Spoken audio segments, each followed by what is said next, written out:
The NBA on NBC is brought to you by Mazda Cars and Trucks. Mazda, it just feels right. By Coors Light, the one that won't slow you down. The Silver Bullet is the right beer now. And by Nike, who reminds you to just do it.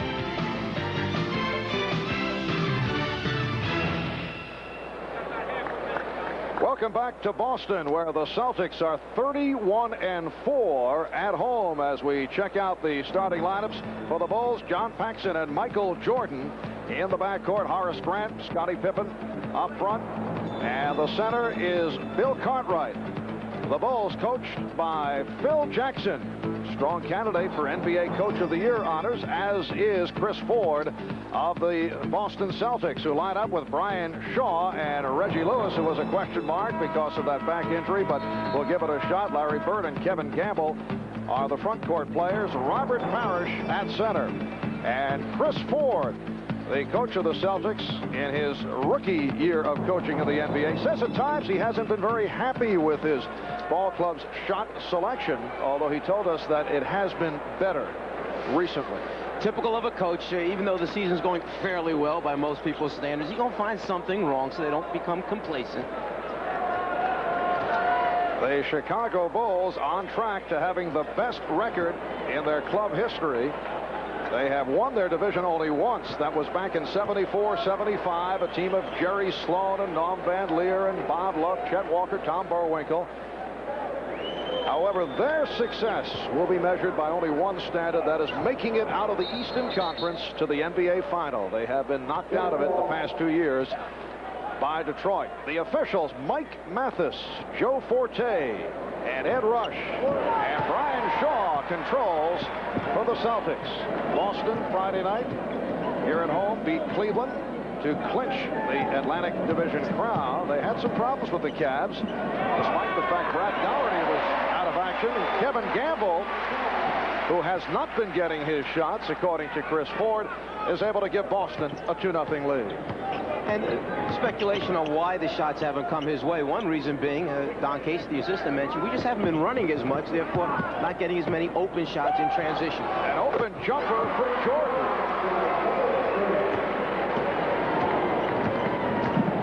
Boston shooting has been off. They lead the NBA at 52% from the field. Bird going to the left hand, rebounded by Pippen.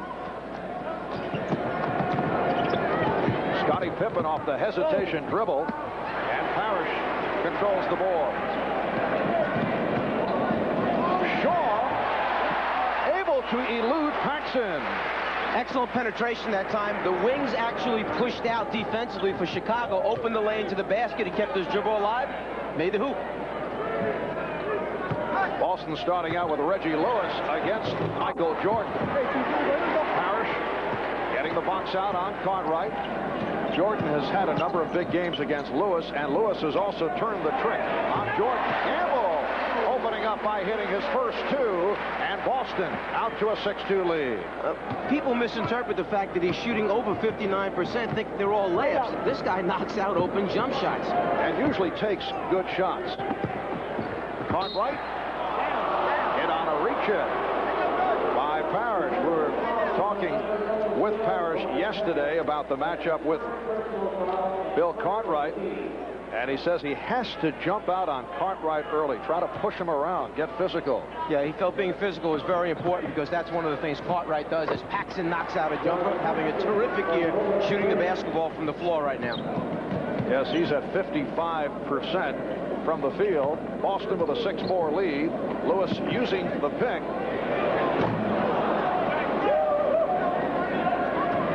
Chicago Bulls lead the Central Division by 9 games over Detroit. Friday night, they beat the Bullets in Landover, 112-94. They've won 11 of the last 13, and a hot shooting start by both teams. Horace Grant, who's having a superb season, able to hit his first, and the game tied at 6.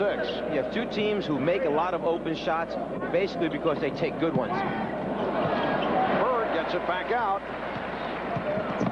Here's Shaw. Paxson and Jordan at the guards. Cartwright, Pippen, and Grant up front. We're just underway at the Boston Garden. Grant Try to go cross court, and the foul is called. He's annoyed with himself. He wanted the call in the act and instead passed it off, so it is a non-shooting foul. Keep in mind, as you watch the Bulls offense, when the ball goes into the center spot, Bill Cartwright in this case, he basically starts out as a passer, feeder first, and then scorer afterwards. Here's Jordan. And Grant stopped. Knocked out of bounds. It will be Chicago ball with 14 on the 24. Good job by the Celtics closing off that lane area, the paint area. Once Jordan gets down low, they're coming after him, just kind of seal off that area with a lot of white shirts. Now Pippen off the double team. Scottie Pippen giving the Bulls an 8-6 lead. I was talking about this on Showtime with Pat Riley. Got into a brief discussion about the so-called mystique here in Boston as Robert Parrish ties the game at 8. Very quiet crowd here at Boston Garden this season. They'll get into it in spurts, and they're quiet here at the start. Part of the reason may be that the Celtics no longer shoot nearly as many three-point attempts as they used to. The transition game not quite the same as in past years, or the glory years, as we say. Reggie Lewis with his first bucket, and the Celtics have a 10-8 lead. There would be nothing like Ainge, Bird knocking out those three-pointers to excite this crowd along with the fast break baskets. Cartwright. Yes, and it counts. Bill Cartwright was being pushed off the blocks, but able to hit. Reggie Lewis tried to help out and was called for the foul. Cartwright hasn't been so much a big scorer for this team as he has been a factor, the physical presence against the centers such as the Dohertys and the Ewings and the Parishes, Moses Malone. But now going to him a little bit in the beginning, perhaps to try and attack Robert Parrish at this end of the floor. Bulls by 1. Light pressure by Chicago. Gamble able to get it across, met by Pippen. One of the things the Celtics worked on yesterday in practice, attacking the full court pressure that they expected from the Bulls today. Although Phil Jackson says he does not like to use it early in games, we saw light pressure a moment ago. Cartwright on the foul. He said he'd rather save it for the end of games so teams don't adjust to it. Yeah, that was his man-to-man full court pressure, and you said it, light pressure. In the end, he'll go to the quick double team, step-up rotation looking for steals. Here's Bird. And rebounded by Jordan. Larry Bird has been struggling, looking to pull out of a slump that has affected him throughout the month of March. Jordan had it deflected. The block by Lewis. Bad pass, and the Bulls get it right back. They have the numbers. Paxson open. Yes. I spoke with Paxson and Craig Hodges before the game today. I said, you guys are knocking out. He said, hey, when you're standing by yourself so much of the time, it's easy to make open shots. That's our job, he said. Here's Gamble. He got the step. And the Bulls again look to run. Celtics able to get back. Jordan. Cartwright.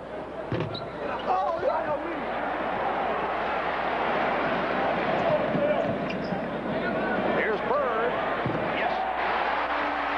So Larry Bird with his first field goal after missing his first 2 attempts. Chris Ford mentioned a good sign is when Bird gets rid of the shot quickly. That time in transition, a quick catch and shoot. Pippen. Oh, spectacular move by Scottie Pippen. Bulls lead it 15-12.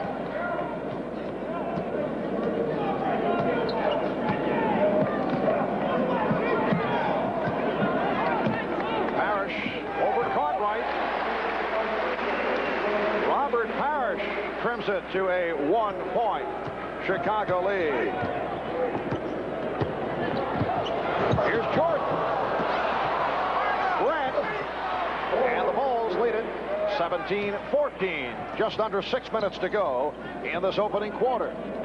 One of the statistical categories that the Bulls have dropped is offensive rebounding, but it's because they're making so many of their first shot attempts. Paxson played Lewis well as Lewis tried to use the height advantage. 2-on-1. Pippen from Jordan. And the Bulls now lead 19-14. And Jordan got the ball out of his hands without putting it back on the floor. Gamble anticipated he might have a little bit of time.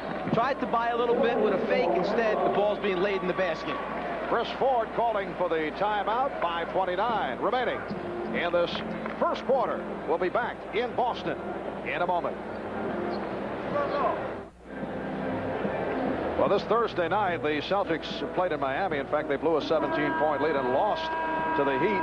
And prior to the game, there was an arranged meeting between two of the great athletes in the history of the state of Indiana. Don Mattingly of the Yankees has been a longtime fan of Larry Bird, and they finally got together. They had never met. The major bond between these two athletes, aside from success, as you look at Larry's struggles the last 5 games, the major bond, the work ethic, and the fact that both, unfortunately, have been bothered by back problems. A mutual respect by two of the great ones in their respective games. Prior to the game, Evansville's Don Mattingly met Larry Bird out of French Lick, Indiana, for the first time. Bird was told that Mattingly was excited about this upcoming meeting. And Bird smiled and said he should be. A lot of people are excited to see him. Very nicely handled by Larry, I think, was kidding. Gamble called on the foul. 5:05 to go in this first quarter. And the Bulls, by a 19-14 lead, Grant to the line. The Bulls have won 2 of 3 against Boston this season. And the Bulls won both in blowouts. Here in November by 20, Michael Jordan had a 41-point outing against the Celtics. And in Chicago in February, the Bulls beat the Celtics by 30. The Celtics won in Chicago back in November by 2 on a buzzer beater by Brian Shaw. 6-point lead for the Bulls. Quiet start for Michael Jordan. Only 1 for 4 for 2 points. Here's Bird. Oh, nice move by Larry Bird off the dribble, and a good sign, I think, for the Celtics. The fact that he's putting on the floor, trying to go by people. He must feel pretty good today.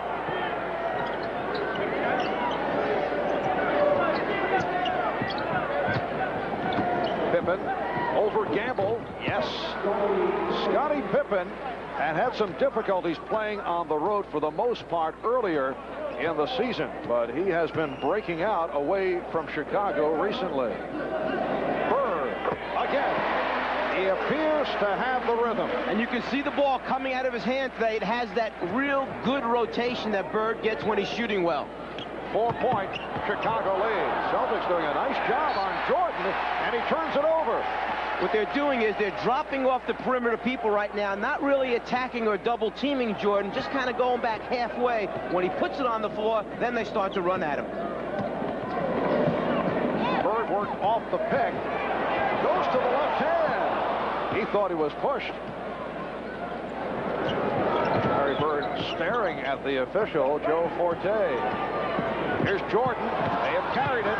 Oh! And the foul call.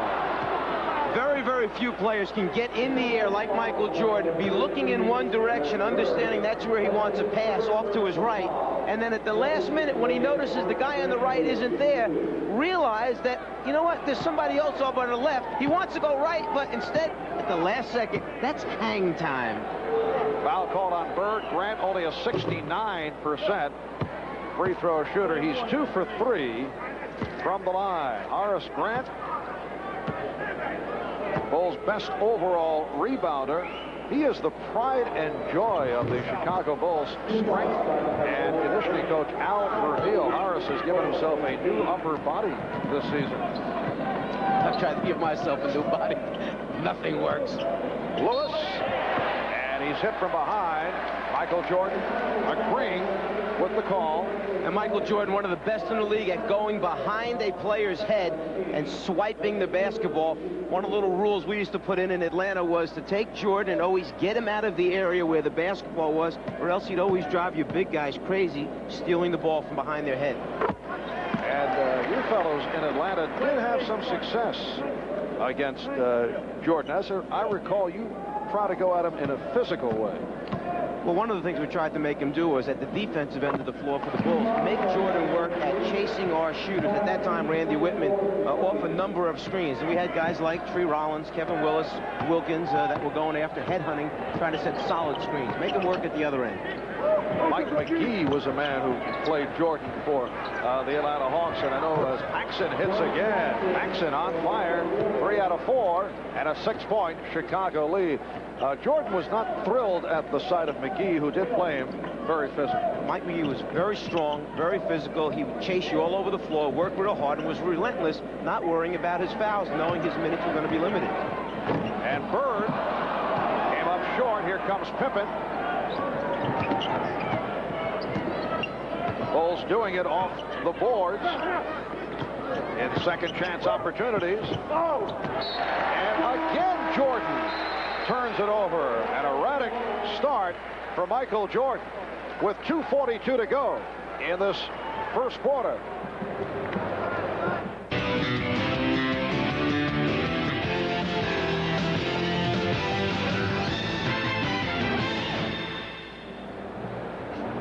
You'll notice that Boston's trying to force Michael Jordan to the middle of the floor. They don't want him to go baseline. As they play a little pick and roll or two-man basketball, what's happening is on the other side of the floor, they form a triangle opposite. These spots are supposed to be occupied for the open shooters. What happens? Pippen breaks his spot. Jordan anticipates he's going to be in the corner, the resulting turnover. It is a 6-point lead for the Chicago Bulls. Michael Jordan with only 2 out of the 26 points for Chicago. 2:42 to go in this first quarter. Marv Albert, Mike Fratello, Ahmad Rashad, and Pat Riley on hand. Pat, incidentally, at halftime will be talking with Charles Barkley, a man very much in the news these days. Charles is honest. One thing he is, he's honest. Yes, he does say what's on his mind, which can be good and bad. And Larry Bird with 8 points, 4 out of 8 from the field. 4-point Chicago lead. Both clubs remaining the same following that timeout. Here's Jordan. Well, Michael Jordan now 1 for 5 from the field, and he's settling for jump shots. One of the things that as the guy playing Jordan, you would hope he does all night. Just stay out there and keep shooting jumpers. Just under 2 minutes to go in the first quarter. Lewis attempting to post up Jordan. Here's Shaw over Paxson. His second field goal. He has 4. 26-24 Chicago.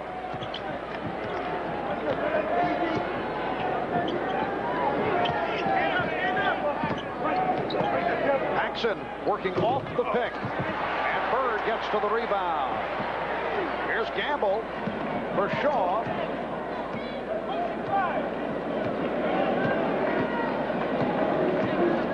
Parrish setting the pick up high. Cartwright able to jump out, and it led to the steal by Paxson. Alley-oop, overthrown. Pippen on the save, but he stepped out. And got a couple of photographers in the process.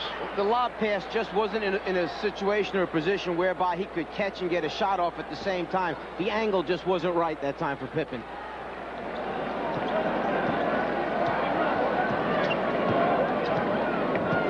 To go, first quarter. Bird with the step and hit from behind. Larry Bird will go to the line. Grant called for the foul. That's his first.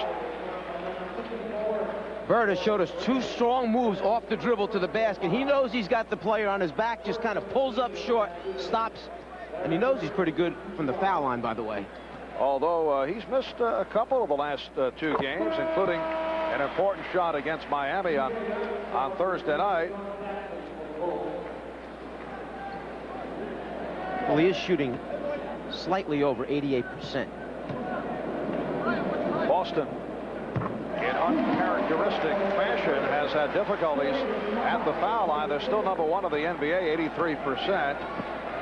On Friday night, they missed 7 against Cleveland. They were 14 for 21 from the line. Here's Jordan going left and rejected by Lewis. That's interesting. A guy gets his shot blocked and gets an ovation from the crowd. It's like never supposed to happen to Michael Jordan. Parrish unleashes. And it will be Chicago ball. You're not talking about a guy who's real small and doesn't have long arms and good athleticism here. Lewis, around 6'7", can extend, get up, and actually Jordan was shooting that one on the way down. A little pump in there. B.J. Armstrong, who has played very well, giving the Bulls a lift off the bench, has replaced John Paxson. Here's Jordan. Michael Jordan with only his second field goal. The Bulls take a 2-point lead, and we are down to 10 seconds left, first quarter. 5 seconds.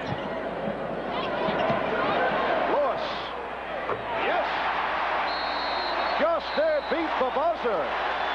Reggie Lewis throws it home, and the game is tied at 28. After one, here in Boston, the Bulls and the Celtics at 28 apiece. We'll be back after these messages.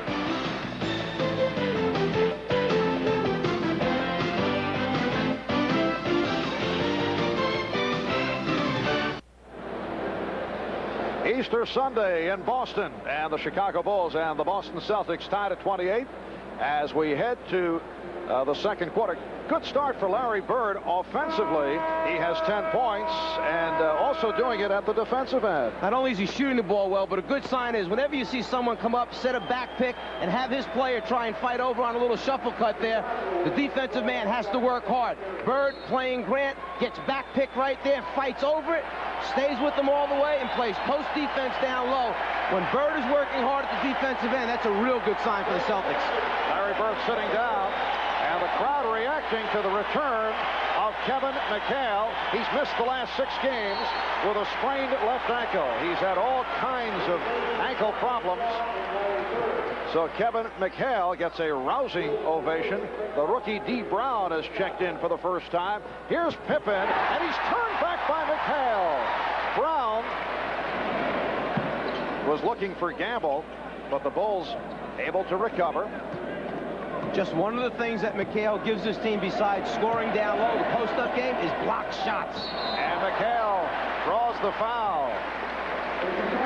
McHale is 8th in the NBA in block shots, averaging almost 2.5 a game. Those long arms, you think you're going to be able to get it over the top, but he gets up and extends so quickly. Foul charge to Scottie Pippen, his first. Well, the Celtics have hit their first 4 from the line, trying to bounce back. And Kevin McHale, usually a solid free throw shooter, not able to hit on his first. We were chatting with Chris Ford about the foul shooting difficulty yesterday at practice and asked if he'd talk about it. He said no, because it just gives the guys even more negative ideas. So he hopes it's just a matter of concentration, because he knows this is a very fine free throw shooting ball club. If you understand what your team is all about, as Grant faces up and misses a shot, you know that eventually they're going to return to what is the norm for them. This team is #1 in the league. They'll get back making them. McHale. And Gamble gets to it. Will Perdue has checked in for the first time, replacing Bill Cartwright, so he is now matched with Robert Parrish. Lewis trying to post up Craig Hodges, who just came on. Gamble. Pippen did not go for the pump fake. Here's Brown. Yes. And Boston leads by 3. Let's go over to Ahmad.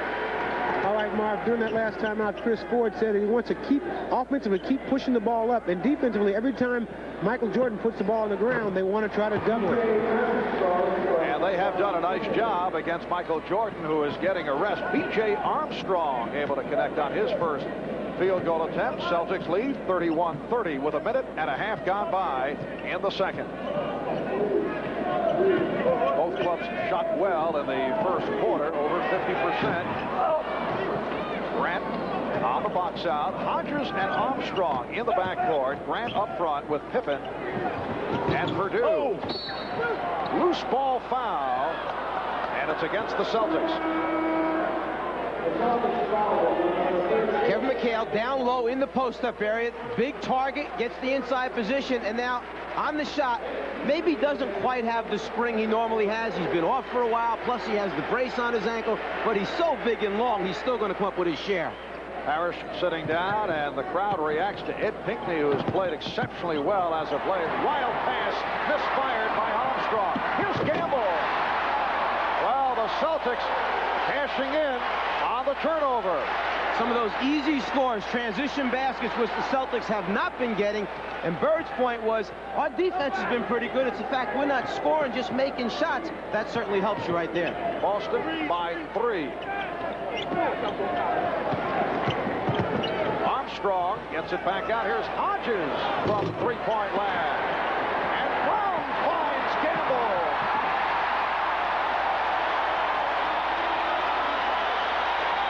Celtics with their biggest lead of the game. It's 35-30 with 3 minutes gone by in the second. There's the answer to your question before. The crowd is back when they get a couple of easy scores, long touchdown passes, as I call it. That gets them excited. Celtics in the midst of a 15-4 run. Pippen was blocked. He will go to the foul line. When you drive in the lane and see those big white shirts coming at you, you have a tendency to want to give it up. Obviously, a very simple pass is all the coach needs. Otherwise, problems. And when the shooter's defensive player runs out, you're going to get some of these long passes down the floor.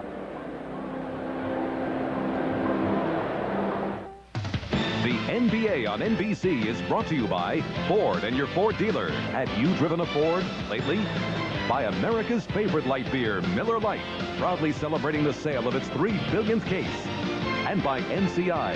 NCI Friends and Family. The people you talk to the most now cost the least.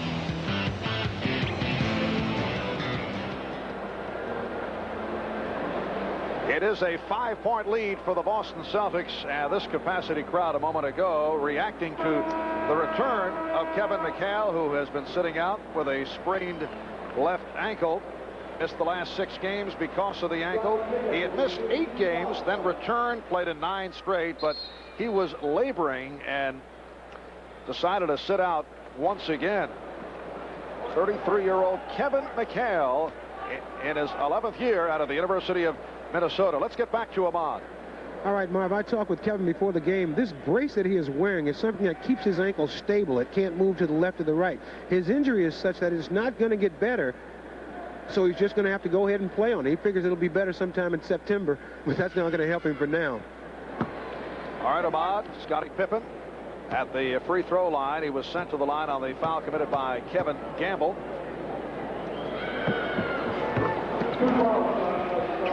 And now here is some pressure by the Bulls. Steve Brown took the hit from B.J. Armstrong. Still not the full court trapping press that Chicago uses occasionally after free throws. This one, full court, man-to-man pickup, put a little pressure and help out with that big guy that took it out of bounds initially. Brown and Lewis at the guards. Pinckney with Gamble and McHale up front. McHale being guarded by Grant. Lewis trying to post up. And Gamble is wide open. Pinckney off the board. Ed Pinckney on Friday night against Cleveland had one of his best games as a pro. 7 for 7, 19 points, 14 rebounds. And the crowd chanting Eddie, Eddie right throughout. Will Perdue cuts it to a 3-point Celtic lead. Pinckney said he got into one of those games where when he was above the rim, he seemed like he was the only one there. It was easy, he said that night. Lewis. McHale missed the tip, and Perdue gets to it. Hodges tried to spot up for the 3.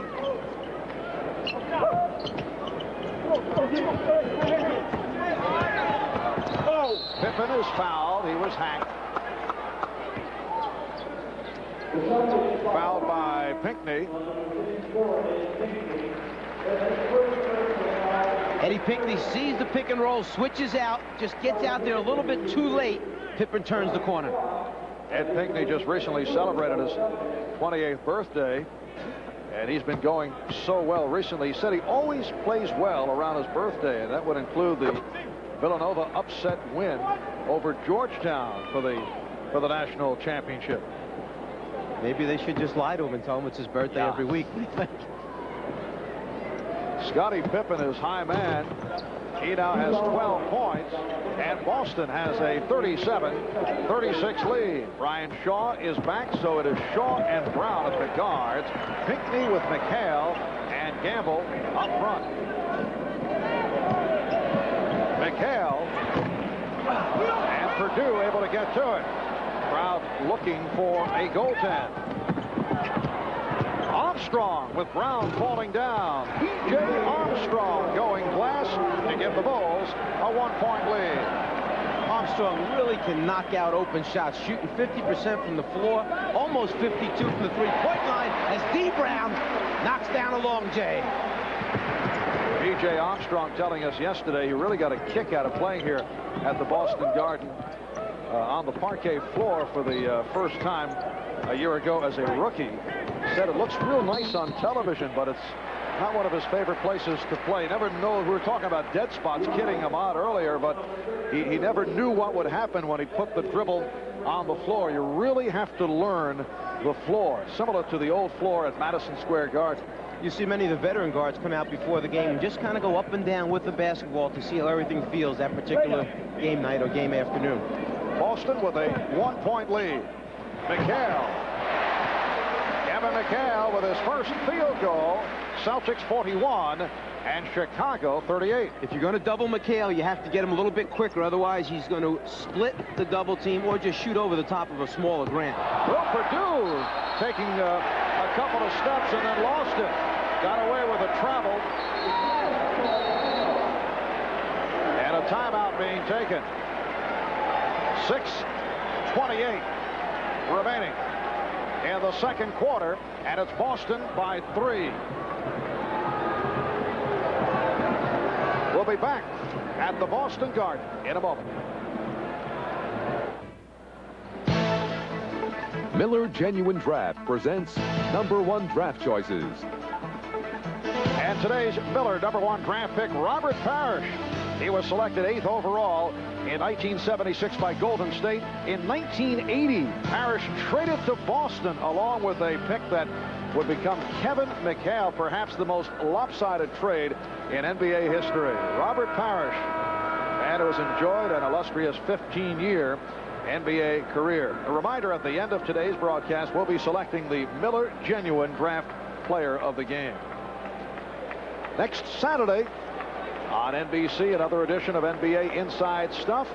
You'll see the Philadelphia 76ers play Family Feud, plus the latest scores, news, and highlights with Ahmad Rashad and Julie Moran. NBA Inside Stuff next Saturday. Check your local listings for the NBC station in your area. 6:25 remaining in the first half. Boston 41, Chicago 38. Brian Shaw, D. Brown at the guards, Kevin McHale, Kevin Gamble, Ed Pinckney up front, and the outside official Mike Mathis calling offensive foul, indicating a elbow flashed by McHale. Kevin McHale doesn't believe it. We'll take a look. Livingston, who is much smaller than Kevin McHale, he'll fight him. He'll try and keep his body up against him and move him out of that low post area. But there's the hold, he says, right there. McHale with the right arm holding Livingston.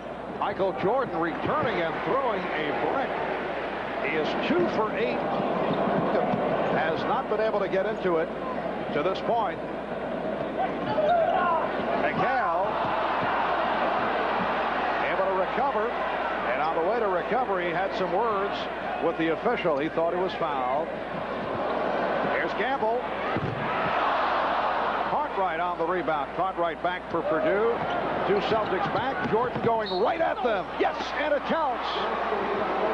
Nightmare for a defender. Michael Jordan coming at you one-on-one, off the dribble, in transition, live. Catches you back on your heels. Here he comes, fake right, go left. One dribble, concentration, possibility for a three-point play. Kevin McHale doesn't quite agree. Yes, Kevin has continued the conversation at both ends. Kevin Gamble called for that foul. He has 3. He will sit down. Parrish and Bird return. Jordan to the line for the first time. Players around the NBA tell me they do not want to be as they say, posterized. Always a fear in defending against Michael Jordan. That'll make a spectacular move that will be captured by a photographer that will end up on a Jordan poster for posterity. That might have been a posterized move a moment ago. Dee Brown gives Boston a 43-41 lead. 5:10 remaining, first half. I think Armstrong, surprised to find himself so open. Came down the floor. Nobody was playing him. At first, he said, no, this can't be right. And they said, well, I'm open. I'll just shoot it. Game is tied at 43. Now Bird going to work on Cliff Livingston, who just checked in and made it look very easy. When Livingston played for the Atlanta Hawks, we would have problems with Cliff on the floor against the Boston team. Whether he played Bird or McHale or Parrish for some reason on a switch-off, they would immediately post Cliff. I felt you always needed 2 of your 7-footers on the floor against them. Why would he have problems against the Celtics? Well, with Wilkins, who played the small forward spot, it made Livingston the big forward, power forward. There's just too much size in favor of the Celtics against them. Gorgeous move by Brown, but not able to hit. Bulls with the numbers. Armstrong with a hesitation dribble that might have been a walk. Got away with it. Wild flurry, and it leads to a foul called on Dee Brown. What Cliff Livingston does for this team is he gives them an active body out there. In short spurts, he'll keep balls alive on the glass, help them offensive rebound. He'll defend for them, fight you up and down the floor. He's just one of those pieces that you need to be an excellent all-around team. He chased down this loose ball, gets the opportunity now to go to the free throw line. On the line with Boston over the foul limit. Livingston only a 62% free throw shooter. Chicago Bulls with a record of 53-17. That is the best record in the NBA. They've won 11 of the last 13. They've taken 2 of 3 against the Celtics this season, and both victories in blowout fashion. Game is tied at 45. Brown attempting to put the move on Armstrong, kicked it out. Chicago trying to catch the Celtics napping. Hodges from downtown. And here comes Shaw. Brown on the wing. Well, Cartwright started to challenge and then held back. Larry Bird started to complain at the other end of the floor that he was pushed on the rebound. Then he turned around and realized it was his teammate who had shoved him out of the way to get the ball. Boston 47 and Chicago 45. Out of 4 on the 24. Jordan. And again had it deflected. There's Shaw right at Armstrong. Lewis on the follow. Boston by 4. That's part of the difference in these new Celtics. The athleticism with the young guys. When you miss one in transition, they're right there to follow back up and in, running the floor hard.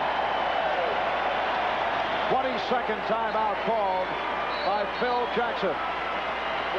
Michael Jordan will be talking to himself in the locker room at halftime. It has not been one of his better halves. He had that one beautiful driving shot and drew the foul. The Bulls have now missed their last 5 field goal attempts, and Jordan is only 3 for 10. And that last little replay, you can really see about when coaches say extend and challenge the shooters. That was one of Chris Ford's main points in team defense, is challenge shooters. Don't give them easy looks at the basket. Watch the 1 extended arm, 2 extended arms. It gets Jordan to pull the ball back down again. He's not releasing the jumper at the top. Scottie Pippen is back. Bulls with 15 on the shot clock. Those extended hands, by the way, are part of what helps them lead the league in field goal percentage by opponents being so low. Cartwright changed his mind. He was in a crowd. And back come the Celtics. Here's Shaw. Hit by Armstrong. Going for the strip, but called for the foul. For BJ, his second. And a timeout has been taken by the Bulls.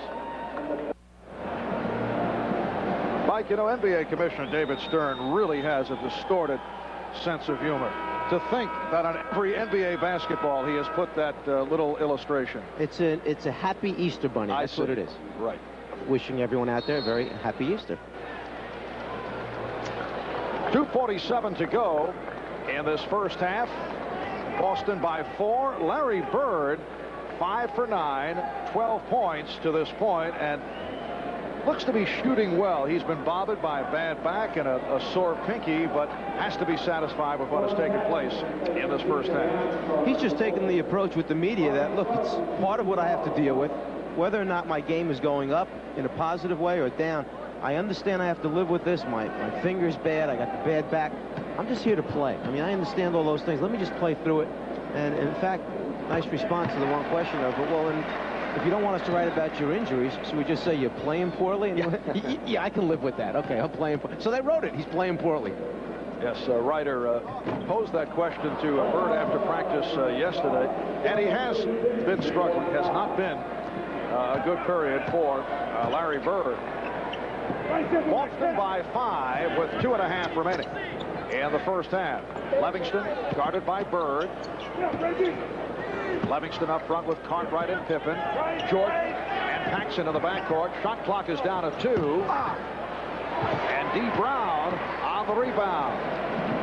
Brown and Shaw at the guards. Bird, Parrish, Gamble up front.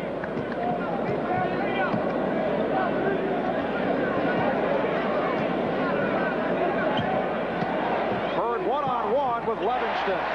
He backs him down, gets to the point where he's comfortable with the shot and then knows that he can shoot over the top. But on the other side, it's chemistry, just finding the right group on the floor that can turn things around. Since Livingston's come on, the Bulls have played well.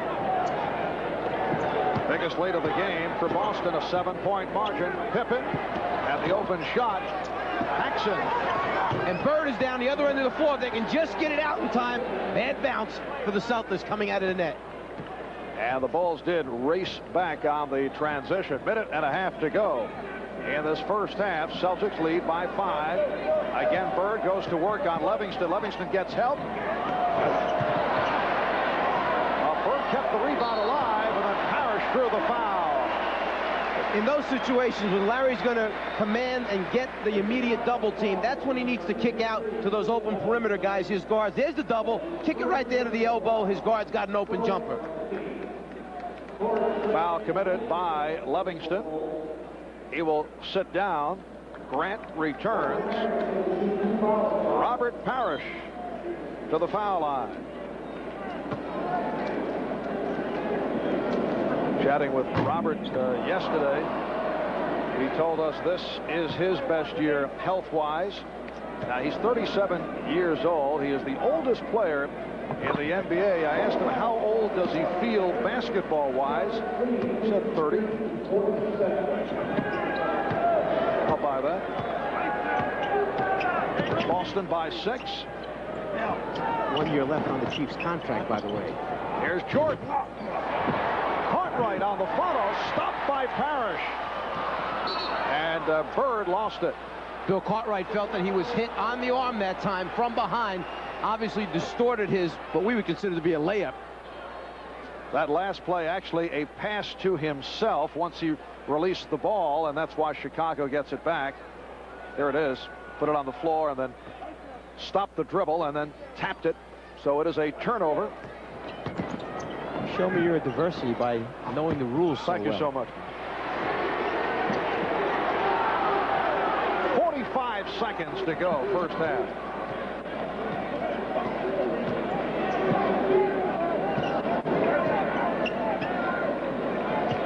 Celtics with the ball, lead by 6. Bird gets inside. Brown trying to sneak behind Pippen.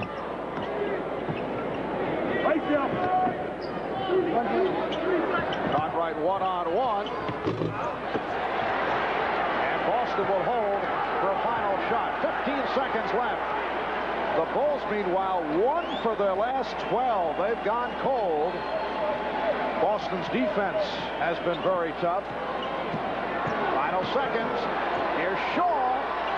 And it was stopped by Jordan. He bottled him up. Terrific defensive play by Michael Jordan. Chris Ford was not happy. He was looking for a foul. And Larry Bird talking to the officials saying, you know, look, give him respect, but not that much respect. At the half, it's Boston by 6. Pat Riley coming up. He'll be talking with Charles Barkley of the Sixers. This is the Prudential Halftime Report. Come to the companies of the Prudential and build your future on the rock. Welcome back to halftime, and it's Boston 53, Chicago 47. Larry Bird with 14 points in the first half, and Scottie Pippen with 12. But the story of the first half so far, Michael Jordan just 3 out of 11. And one of the things we want to talk about and show you something about the Chicago Bulls and Michael Jordan and players like him is that in this league, you've got to have players that have special ability that can break a defense down, get inside the paint, and kick to open shooters. Now, John Paxson at 54% for the Bulls lives off of a guy like Michael Jordan.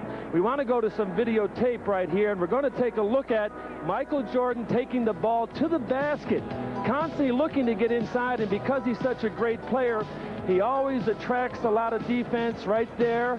Johnny Paxson at 54%, kicks it, hits it, wide open jumper. They live off of that. Also, the Boston Celtics, a team that has the same kind of players. Larry Bird especially is a guy that can create a big part of the game and something you're going to probably see a lot more in the second half, driving and kick. Now, we've got to call a timeout right now, but when we come back, it's a very candid conversation that you don't want to miss with Charles Barkley, one of the most outrageous superstars in the NBA.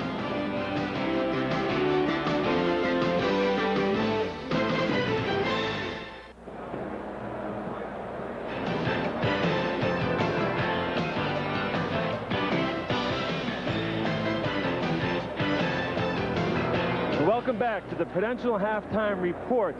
Charles Barkley was at the top of the NBA news last week, but it had nothing to do with his play. In the aftermath of Tuesday's spitting incident, I sat down with Charles yesterday to discuss the latest chapter of his controversial career. Charles Barkley is not a stranger to controversy. In his 7-year career, he has been at the center of numerous incidents involving players, officials, and fans.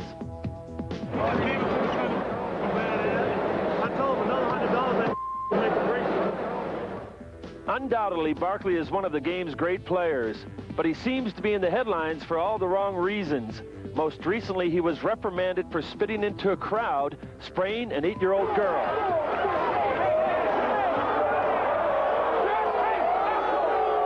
This act drew a 1-game suspension and a $10,000 fine. And yesterday, he was willing to speak about it publicly for the first time since his return. Sometimes the things I do obviously are wrong. As far as the spitting incident, that was totally wrong. Just a stupid thing I did. But for the record, I didn't spit into the crowd. I did not spit into the crowd. I don't know in my heart if I spit and if it got on a little girl. I know, I think very few people know I did not spit into the crowd, just like I just lifted my head to spit into the crowd. Regardless of what happened, I apologize to her and to everybody else. It was just a stupid thing to do. Charles, you're a person who claims you don't like excuses. Isn't that an excuse? No, because I think that I snapped at somebody. I can't, it's not like I killed somebody or beat him to a pulp. In the heat of the moment, I tried to spit on the floor, and it accidentally got on somebody. It was wrong for me to spit. It's not an excuse, it's just a fact. You know, nobody is like me, and I'm like nobody else. I mean, everybody handles situations differently. I'm an emotional person. I play with emotion. When a fan spends $75 for a seat, do you think he deserves that kind of abuse? Well, they pay the money, they can do whatever they want to. No, that's not right. That's not fair to me as a person. I don't think because a guy pays $35 for a ticket, he can call me every name in the book. That's not right. And they can't tell me that's right. Just like if they complain that I curse and use abusive language, they should throw the fans out the game. Certain fans come there for one simple reason, just to harass you, just to get drunk and harass you. And I don't think that's right. And I don't think it's right for the NBA to sit up there in their offices and say, well, it's all right, as long as they're paying their money. You don't believe you're a role model, do you? I don't think professional athletes should be role models. I think parents should be role models. I think that I have an ability to run and dunk a basketball. But there's a million guys who can run and dunk basketballs who are in jail or so. And I think that, yeah, I think parents should be role models. And if I do something wrong, like if I'm a role model, that's fine. But if I do something wrong, I hope the parents are intelligent enough to tell the kids Charles was wrong. Okay, you're a parent. You've got a 2-year-old daughter. What would you do and how would you feel if your daughter was spit on? Well, obviously I would be mad. And I feel like the people had a right to be mad. And I have no problem with that. Who were your role models? Was there any one person that you sort of was a mentor for Charles that taught you? My mother and grandmother. I think they. What did they have to say about this incident, or did you talk to them? Well, I called them immediately because my family and friends, they were there. I needed them, and they were there. They were like, first thing they said, "We love you." Second thing, you were dead wrong. And my mother and grandmother, they don't sit around and tell me I'm right if I'm wrong. But the first thing they said, "We love you. You're just wrong, but life will go on." Okay, you've had a lot of incidents, but will this one make you change? I know in my heart this has definitely affected me more than anything has ever affected me. But as the NBA say, you can't let somebody disturb you like that in the heat of the moment again. And I have to change that attitude. We know how a lot of people perceive you, but how do you perceive yourself? You have to make a decision with yourself. Because if you ever lose perspective on yourself, you have nothing. It doesn't matter how big my house is, it doesn't matter how much money I have, how many cars I have. That stuff doesn't matter. The most important thing is what you see is when you think about yourself. And I know who I am, I know what I am. I made a stupid mistake, but I can't put myself in a situation where I just for the rest of my life, take back every truth I've ever said or take back everything I've ever done. That's not fair to me as a person. And because once you lose your person, you might as well be dead. Because the only thing you have is your soul. And I know in my soul I hurt for Lauren, and I feel bad for myself. I feel bad for my family. I feel bad for my close friends. But that's it. Because if a person disliked me for this one incident, they didn't like me in the first place. Well, Charles Barkley is a player who was born of special stuff. There's no doubt about that. He has an abundance of athletic gifts and skills that make him unique to this profession. His greatness as a player is obvious, but his sometimes crude and outlandish behavior overshadows that greatness. Emotional stability is a characteristic of a champion, and until Charles harnesses that, part of this personality will continue to embarrass him and everybody around him. He will continue to be only one step removed from true greatness. Here's hoping we don't need to hear another apology from Charles Barkley. And here's a guy who hopes he achieves one thing that he wants in his life. Well, we're going to be back in the second half after these messages. 53-47 Boston after word from these local stations.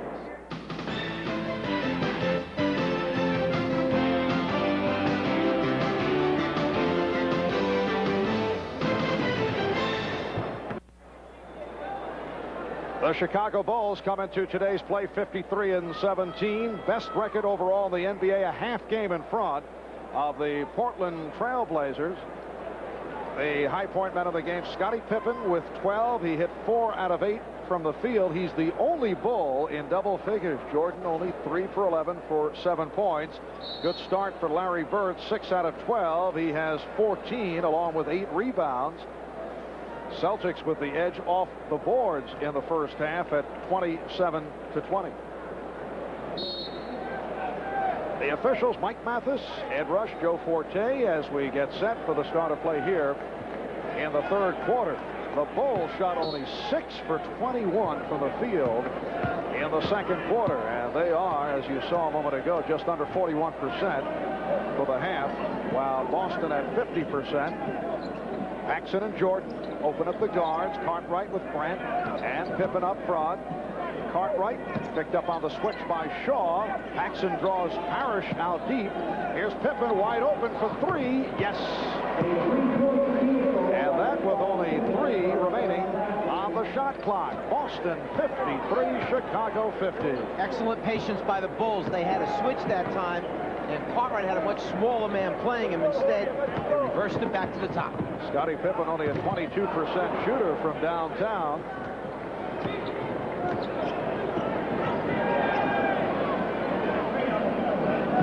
Grant over Bird. Yes. It is now a 1-point Celtic lead. We'll see if the Bulls are making a conscious effort to go at Bird at the defensive end of the floor, saying that he was a little bit too involved in the first half offensively and rebounding. Reggie Lewis on a quick release. 10 points for Lewis, and the Celtics by 3. Reggie Lewis playing with a bad back. Paxson with a 3-pointer. So they've come out firing here in the third quarter. John Paxson is a good long-range shooter. And the Celtics turn it over.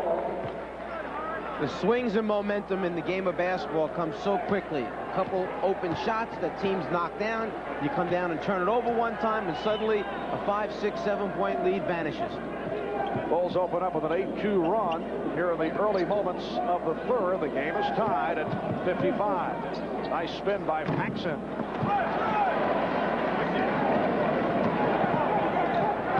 Campbell has Parrish. Good play by Pippen. The leg block gives the Bulls a new 24, but he avoided the easy 2. Easy score that time for Parrish underneath if he doesn't get that leg out there.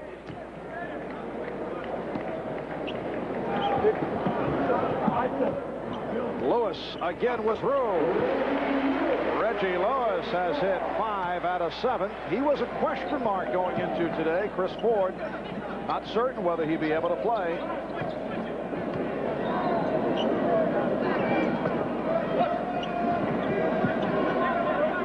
Cartwright. Here's Grant whipping by Parrish. Played him very tentatively, and Grant took advantage. Game tied at 57. Grant not giving Bird any room. Bird was looking to step back. Shaw. Oh, nice reverse English employed by Brian Shaw. Celtics 59. Bulls 57. Here's Jordan. Cartwright with a good interior pass. Was fouled by Parrish. For Parrish, his second. It's got to be a good sign for the Celtics when they can go down inside and have a guard like Shaw post his man, bring it up around the other side, and score down low. Gives him a lot of people to post. Chief gets a piece, but on the second attempt, there's the foul. And the Bulls within 1. Chicago 12 for 13 from the foul line. Horace Grant comes off a good one against the Bullets Friday night. 22 points, 13 rebounds, and the game is tied at 59.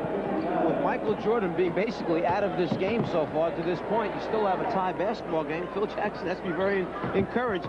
One of the things you fear is to be close to Chicago coming down the stretch, knowing they have Michael Jordan. Yes, Jordan only 3 for 12, 7 points. Parrish.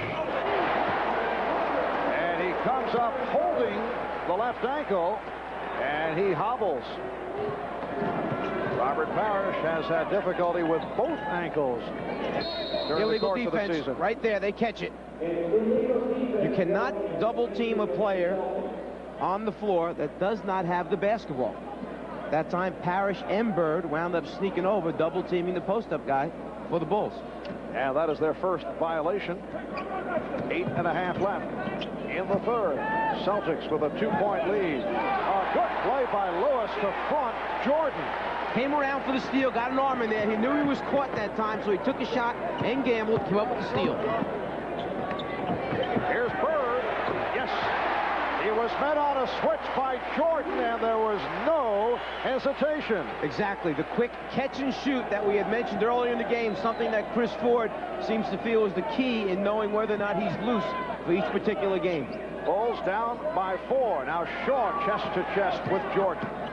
Beats him off the dribble and gives it out. Paxson Yes. Paxson continues his good shooting. He has 13. Celtics by 2. The difference between Jordan and so many of the superstars, when they are double the triple team, they still try to score on their own. He will give it up. He is an unselfish player. Now his teammates have to make open shots. Parrish for Gamble. Yes. Another example of playing unselfish basketball. Patience. Bird looking for Parrish. Parrish seeing Gamble go around backdoor. Kicks it out at the last second. Celtics lead 65-61. Boston has hit its last 6 field goal attempts after the good start by Chicago here in the third. Here's Jordan swinging in. Michael Jordan. 9 points for Jordan, who, as we mentioned at the start, has killed the Celtics up here in Boston. Over his career, averaged better than 36 per game at the Boston Garden. Not the case thus far. And Cartwright called for the block. His second. Timeout being called by the Celtics. Boston by 2. 6:46 to go in the third. The NBA on NBC is brought to you by Jeep and Eagle, official vehicles of the NBA. By Snapper. Get the ultimate mowing machine. Snapper. Anything less just won't cut it. And by Scope. The best thing first thing in the morning.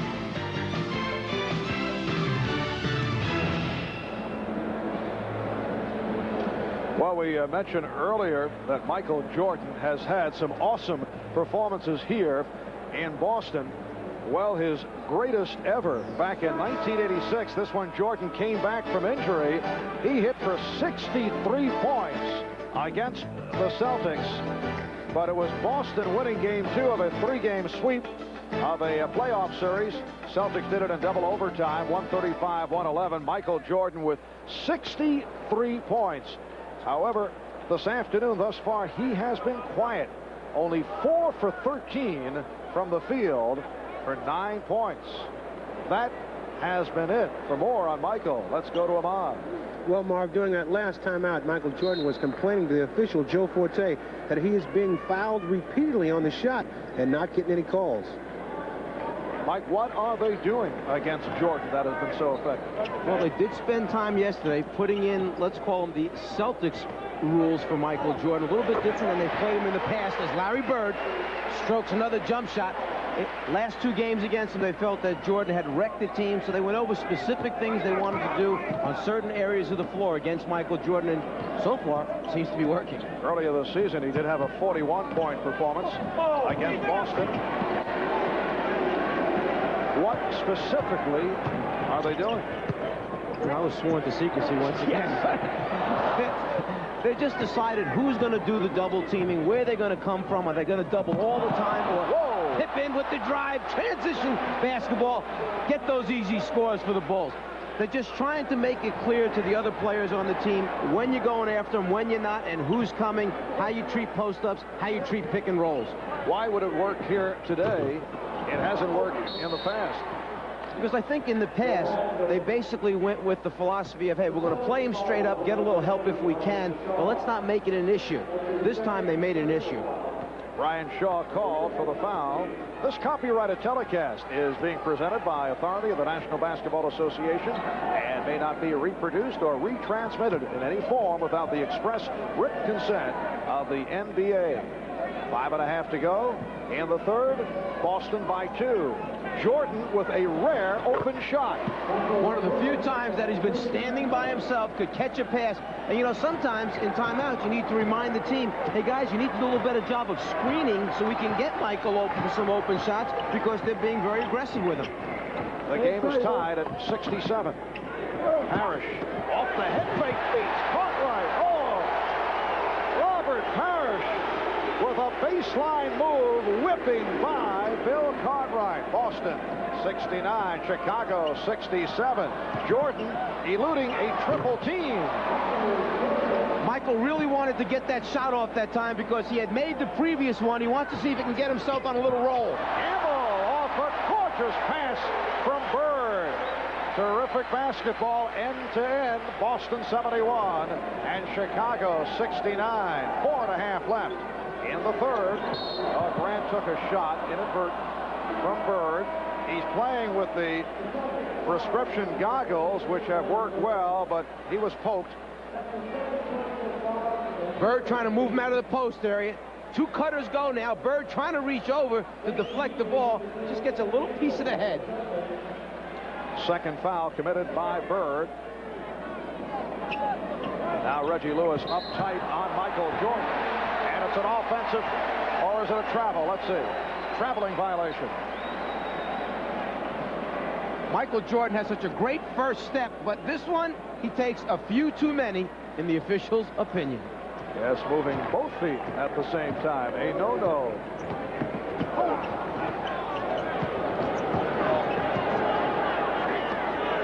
Off the double, Parrish returns it to Shaw. And the ball's in the open floor. Jordan with the save for Pippen. Rebound, Pippen. Oh, he blew the start.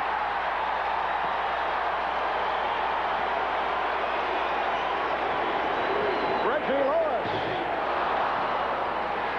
Larry Bird.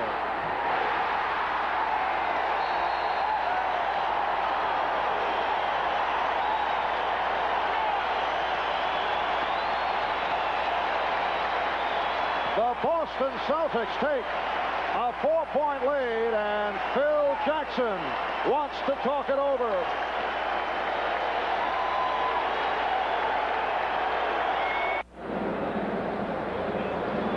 .341 to go, third quarter. Celtics with a 4-point lead on the Chicago Bulls. Now, if the playoffs began today, the breakdown of the matchups in the Eastern Conference, the Knicks would go against the #1 seed Chicago. It would be Philadelphia, Milwaukee, Atlanta, Detroit, and Indiana and Boston. Celtics the #2 seed in the East. In the West Conference, Seattle would open against Portland, Utah, Phoenix, Houston, and the Lakers, and Golden State against San Antonio. You know, sometimes when you're trying to get your star off, one screen is simply not enough. Right here, Chicago gives Jordan 2 screens so he can get open at the top of the circle for a jump shot. If you can't get him with one guy, use 2 people, make it a good big screen. That'll help get your player off for an open J. Now let's go over to Ahmad Rashad. All right, Mark, during that last time out, Phil Jackson said he wants to get more offensive rebounds and try to get his team to be more up-tempo, try to run with Jordan and Pippen. All right, Ahmad, Celtics have had the edge off the boards throughout. Bird on the rebound. He's been double figures in the rebounding department. Pippen picking up his second. That's 2 potential scores that Scottie Pippen's had. The dunk last time that didn't go in. This time, in frustration, tries to stop. Actually, his feet just give way that time, gets a piece of D. Brown. A good point, by the way, that Ahmad made there. The half-court defense of the Celtics has been so good. They've challenged and changed so many shots that what Phil Jackson is saying is, hey, let's get him in the open floor, get away from the half-court defense. D. Brown has checked back in, as has Ed Pinckney. Here's Lewis. Nice move. Going right at Jordan, and then succeeding with the pull-up.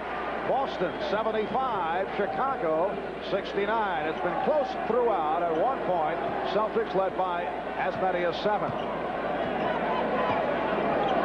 Jordan, yes. Well, he has located the touch. He has 15. He is 7 for 16, but he's 4 out of 5 here in the third quarter. Pinckney being given the room. Takes the return. What a recovery! Yes, and it counts.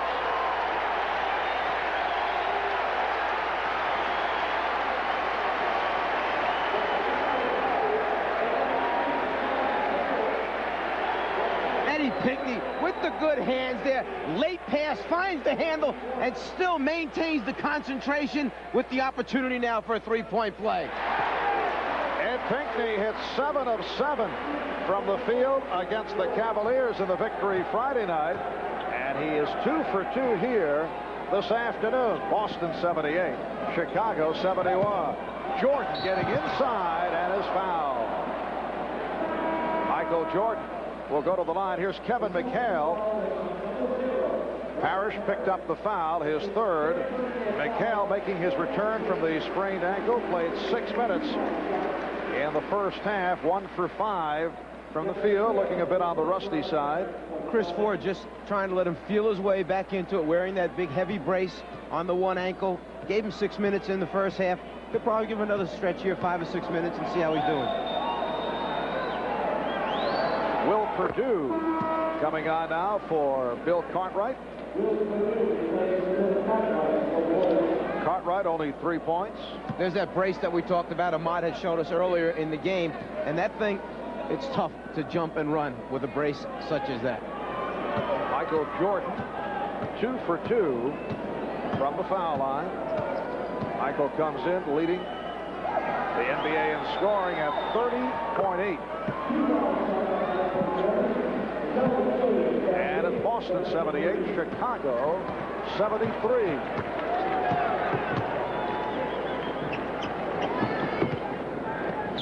McHale guarded by Grant. Now Bird backing Pippen, 5 on the 24. Brown fires, yes.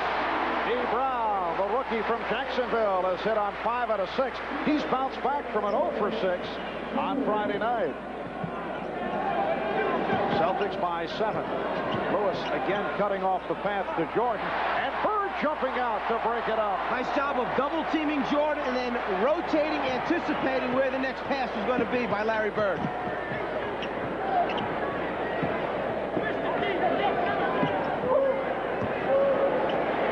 Bird for 3. Rebounded by Grant. Bird has not been looking for the three-pointers. He's been off in that department recently. Jordan had it knocked away by Bird. And again, Bird stepping in the path to help break up the play. It will be Chicago ball with 1:21 remaining in the third. Cleveland and Philadelphia tied at 68 in the third quarter. And Charlotte by 2 over Washington. There's a 3. The Bulls have been hitting from long range. Axon with his second of the day. He has 16, and it's Boston 80, Chicago 76. D. Brown. Make it 6 for 7, 12 points for Brown. Chicago may have to change their thinking on the way they're playing D. Brown. They started out the game saying every pick and roll, every chance we could against Shaw and Brown, we're going to go underneath the screen. You got to fight over it, I think, with D. Brown. He's proven today that he's making shots. Will Perdue hit on the arm by Kevin McHale. Third foul for McHale. So Will Perdue will go to the foul line. He is only a 66% free throw shooter. Phil Jackson telling us last night that he has been satisfied with the work of Will Perdue as of late. Here's B.J. Armstrong. John Paxson departs. He's been a major factor. 7 for 11, 16 points. Will Perdue in his third season out of Vanderbilt. Earlier this year, he complained about lack of playing time. Misses both free throws. And Boston with a 6-point lead and 40 seconds to go in the third. Now Brown being guarded by Armstrong, got picked off, and Brown hits again. D. Brown weaving his way for the bucket. He now has 14. Boston by 8, and the foul call.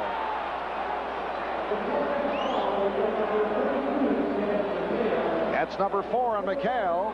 D. Brown feels it right now. He gets it going that time, hits the little floater, moving into the lane. Here's the drive to the basket by Pippen. He goes strong here. McHale just as strong, challenging the shot.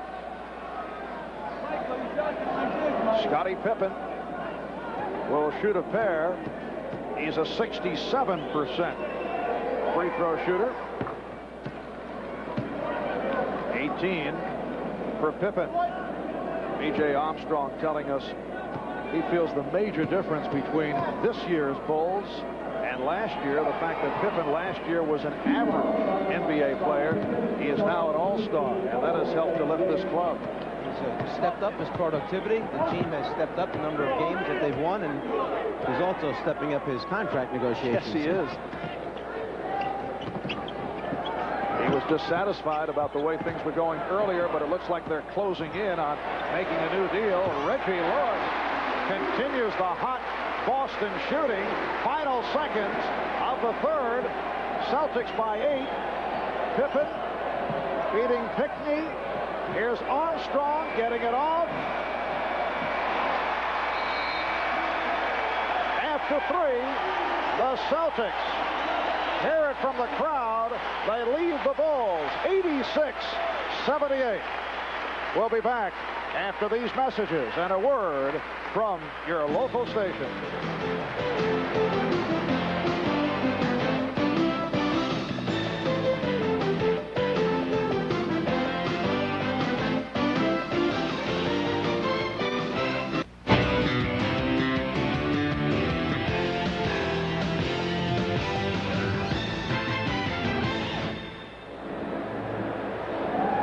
Easter Sunday in Boston at a capacity crowd 14,890 turning out of the Boston Garden, their 487th consecutive sellout. The Boston Celtics with a solid performance after 3, leading the Chicago Bulls 86-78. Marv Albert with Mike Fratello, Ahmad Rashad, Pat Riley. Well, Michael Jordan getting back into it, though, in the third quarter with 10 of the Bulls' 31 points after the slow start.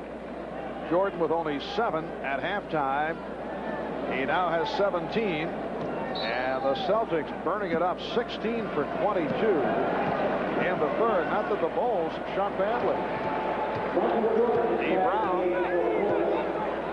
brings it across against B.J. Armstrong. Bird up front with McHale and Pinckney. Lewis beating Hodges. Greg Hodges played briefly in the first half. He and Armstrong at the guards, and now Jordan is playing at a forward position, and he's posting up on Brown. Exactly. Yeah. Phil Jackson trying to shake things up right here with a different combination. Now has Michael Jordan up front as the small forward, and he has 2 very small guards in the backcourt right now. Jordan trying to post up down the low block here. Good job of D. Brown of rooting him out, getting him away from the paint. Rooting him out. Yes, coaching terminology. As the year goes on, you'll pick up all the lingo. Thank you very much, Mike. Very tough today. Grant called for that last foul. And off the reject, here comes Jordan. Now met by Bird. And he drew the foul. Off the head fake, Larry Bird charged with his 4th. The point in sliding Jordan up front is somebody from that front line has to defend him off the dribble. That time it wound up being Bird on Jordan. Bird has to give him room because he knows he's too quick. Jordan got him in the air with the pump fake, drew the foul. Direction that number 3 on Bird. 3 apiece on Bird and Gamble. Michael Jordan with his usual exploits, leading the NBA at 30.8, third in steals, among the leaders in field goal percentage.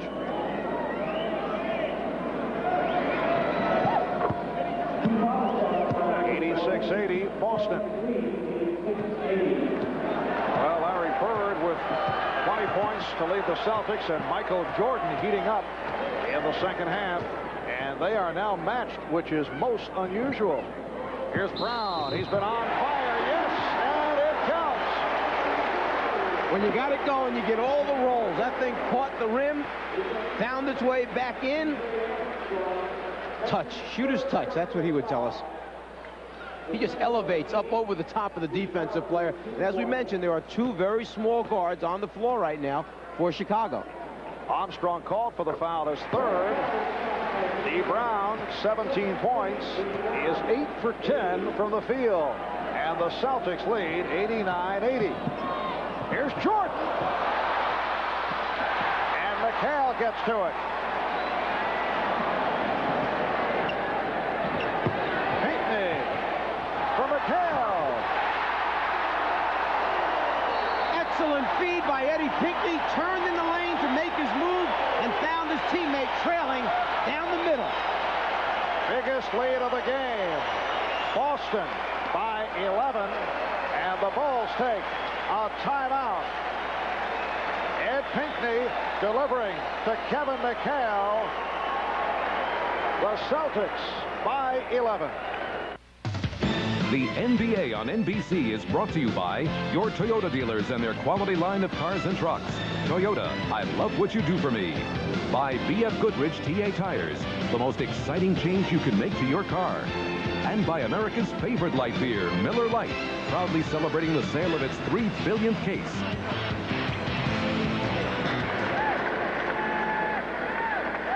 A couple of seconds ago, D. Brown took a shot. He was fouled. The ball went in, and you heard the announcer go, yes, and it counts. To show you how quick they are here in Boston, these shirts are circulating all over the arena, and I think they can be bought here. Boy, what a catchy phrase. Well, Ahmad merchandising some very fine-looking shirts, Mike. It's the stylish thing right now. My only concern was the color today. I'd like to be a little more color coordinated. And I like the look. Thank you. Notice the lettering on yes. match, but this, no good. I don't like that part of it. Back to the action quickly. Boston with the 11-point advantage. Michael Jordan now being guarded by Ed Pinckney. And Michael Jordan with 21. Celtics lead at 91-82. 2 minutes gone by in the fourth quarter. Here comes the post-up now of Bird against Jordan. He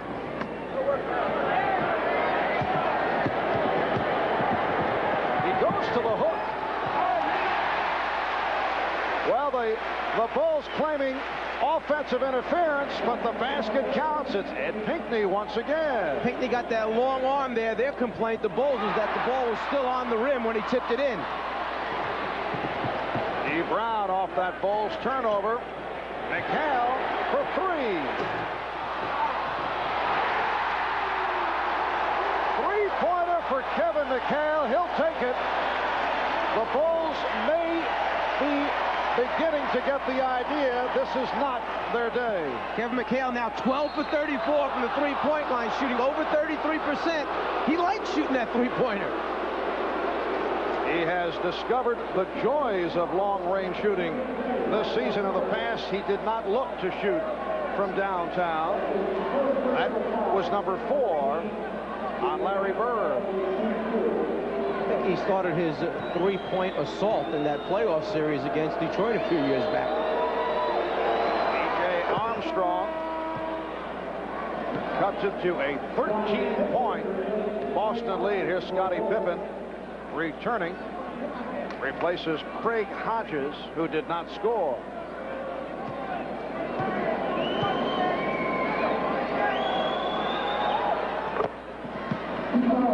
So the Celtics opening it up. 9-10 remaining in the fourth. And it's Boston with a 12-point advantage. John Paxson has been hot, getting set to return. Pippen getting a piece of it. 10 on the 24. Here comes Paxson, replacing Armstrong. It's coming up next right here on NBC. Live final round coverage of the Players Championship from the Tournament Players Club at Sawgrass. Paul Azinger, the leader, after a third round 69 yesterday. He's at 12 under 204. That's 1 stroke in front of Fuzzy Zeller. Here's Pippen. Spectacular move by Scottie Pippen. He has 21, and the Celtics lead at 96-86. Timeout being taken by Boston. 8:35 remaining in the fourth. Phil Jackson not pleased.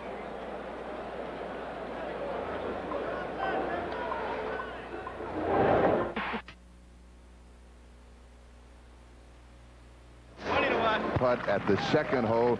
He bogeyed the first hole here in the final round with a 3-putt. So for just a moment, he lost his lead to Fuzzy Zeller. He now has it back. Azinger at 12 under. Fuzzy Zeller is at 11. Tom Watson is at 9. Elkington between them at 10. Let's go back to basketball. All right, Charlie, here in Boston, the Celtics with a 96-86 lead on the Bulls. 8:35 remaining in the fourth quarter. Here's the play that got quite a few of the Bulls upset when Bird missed his hook. They're claiming that the ball was still in the cylinder when Pinckney reached up and tipped it in. They're saying no basket. Unfortunately, the scoreboard said 2 points for Boston. Cleveland and Philadelphia tied at 83 in the fourth at the Spectrum in Philly, and word from Philadelphia, Charles Barkley forced out of the game, will not return, injured strained ligament of the left knee, and we do not know the severity of that injury. So Barkley sidelined. Michael Jordan puts the move on Reggie Lewis and gets the roll. 23 for Jordan, who's come on in the second half. He only made that shot over the top of 4 players that time. G. Brown with a long stint. He has played very well. Here's Lewis. Oh! Pippen lost it. Pinckney with a good play. Ed Pinckney continues to excel. In his one-on-one move, Michael Jordan knows that he can take any one defender. But when it's 1, 2, 3, and even 4 coming over, still pretty tough. A hand for the combination of Pinckney, Brown, and McHale. They sit down. Bird, Parrish, and Gamble return. Here's Lewis. Jordan went for the strip. And back comes Pippen. And then a nice rotation by Grant, also challenging the shot. Scottie Pippen brings Chicago within 6. 8 consecutive points by the Bulls, and the Celtics take a timeout. Jordan goes for the steal, misses, but now watch Grant get the arm out, extend, makes him miss the open shot. 7:39 remaining in the fourth. Boston 96, Chicago 90. Back in Boston, the Celtic lead is now 6 off a burst by the Bulls. 7:39 remaining in the fourth. Let's go over to Ahmad. Well, Mark, during that last timeout, Chris Ford was very upset at his team, saying they're standing around too much on the offense and they're slow getting back in that transition defense. Therefore, Chicago is taking advantage of it by letting Jordan and Pippen start running. Well, the Boston bench has done the job, sparked by D. Brown with 17, his career high 22. Joe Forte with the call on Pippen. That is his 4th. He is the only Bull in foul trouble. Larry Bird has 4, as does Kevin McHale. Lewis double team. Celtics back to Shaw and Lewis in the backcourt. Bird up front with Gamble and Parrish. Chris Ford back to his starting lineup. 8 on the shot clock. Bird for 3. Larry Bird from downtown. He now has 23. He's opened up a 9-point lead. Defensive mistake that time by Grant. With the clock running down, that's the time to crowd, Larry. Make him beat you off the dribble in the late stages with the clock down. His first 3-pointer of the day. Grant, yes, 99-92 Celtics. Grant has 15. 6:45 remaining in the fourth. Bird, quick release. And Grant up just a little bit closer that time, challenging the shot. He said, no more easy ones. Jordan, yes. Michael Jordan has 25. He had 7 at the half. It's a 5-point Boston lead.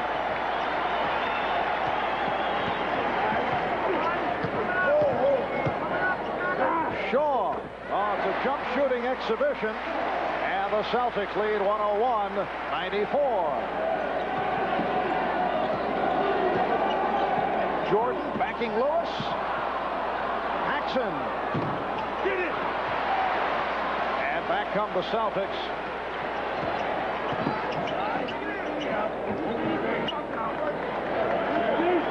Little 2-man basketball now. Pick and roll. A good play by Paxson, tying up Shaw. Paxson saw him holding that ball out in front and said, wait a minute, before I get knocked off here by Larry Bird's screen, I'm going to get my hands in there and get a piece of this. You put it out in front, he'll take it. Maybe take a little bit of the wrist with it, but the idea is good. Celtics control the tap. Good look by Bird. It's a goaltend. Purdue slapping it aside. It will count. Reggie Lewis getting credit for the field goal. You shake that guy free underneath. Larry Bird's going to find him. Purdue taking it off the glass. 2 points. Celtics lead by 9. Paxson. What they're doing is keeping Jordan in the middle of the floor, trying to get the defense to collapse from the wing, so he opens up his teammates for the 3. Just like that. Did not have the room in that first opportunity, but then able to bury it. So John Paxson has 19. He's hit 3 from downtown. 103-97 Boston. Lewis able to answer. 20 points for Reggie Lewis, who, as we mentioned earlier, was a question mark for today because of a bad back. Here's Jordan. Yes, Michael Jordan with the pure penetration. Celtics 105, the Bulls 99. Nice adjustment by Phil Jackson, getting Jordan live in the middle of the floor with the basketball. Give him a little bit different look for the Celtics. Their defense knew what they wanted to do when he was posting. Parrish forced into that difficult shot. Here's Jordan giving it up. Pippen. It is a 4-point Boston lead. Scottie Pippen has 25. So once again, the Bulls have come roaring back. We approach 4 minutes remaining in the 4th. Bird, yes. Larry Bird has 25. 6-point lead for the Celtics. The Bulls call for time.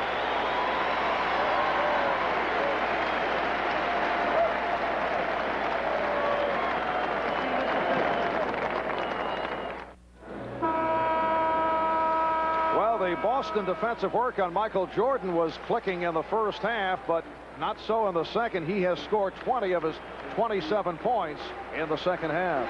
Nice move by Phil Jackson. When you get Michael Jordan in the middle of the floor with the basketball, what you give him is the opportunity to penetrate in either direction, trying to bring in these defensive wings, opening up shots for his teammates, and that's what they've done. Last 5 times down the floor, Jordan with the ball in the middle, trying to pull that wing in, just a little bit of help, spot up the shooter, and he just can't recover in time. Paxson knocks down a 3. He is, ladies and gentlemen, the czar of the telestrator. An unbelievable man.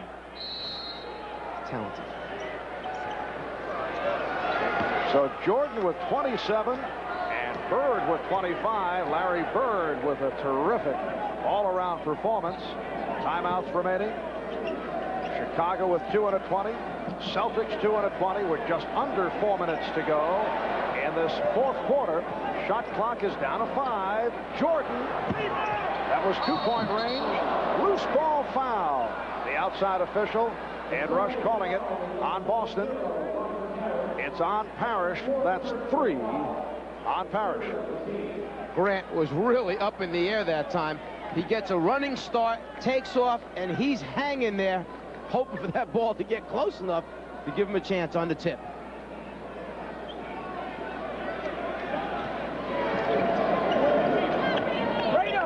Jordan posting up.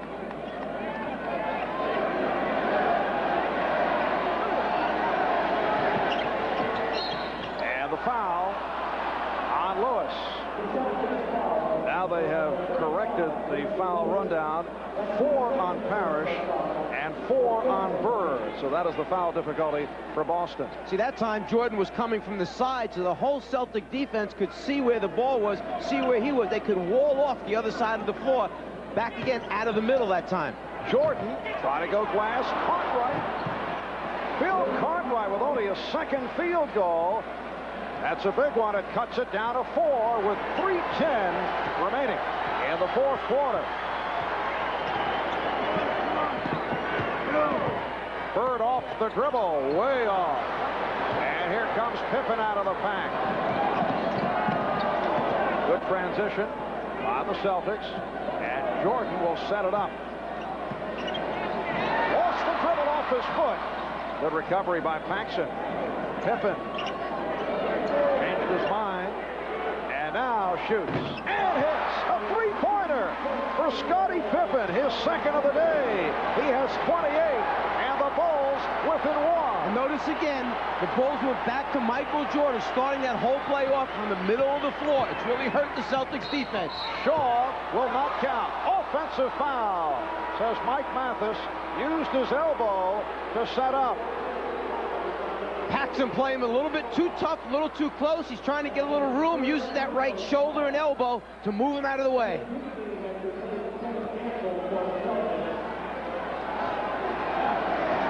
See, Shaw thinks he's big enough. He just wants to get in the right spot to shoot it. Bulls in possession. Now down by one. Celtics have led by as many as 14. Jordan off the double pump. Found Grant. Last touch by the Celtics. Celtics were headed up the floor. The officials check it out. And it will be Chicago ball. Again, Jordan, when he elevates and can see down inside and find the teammate, so tough to play. Down to 3 on the 24. Down to 2, and Jordan gets it off. Oh, what a save by Pippen. And they get the new 24. A minute 50 to go in the fourth. Pippen in Onarisha. Robert Parrish jumped out that time, switched on to Pippen, and then he just took him off the dribble as he should. Great hustle here by both teams. Pippen catches it one hand, at the same time turns and looks for who he's going to pass it to. Robert Parrish committing number 5, and the Celtics are over the limit. The Bulls have a foul to give. Pippen is 6 for 6 from the line, and the game is tied at 107.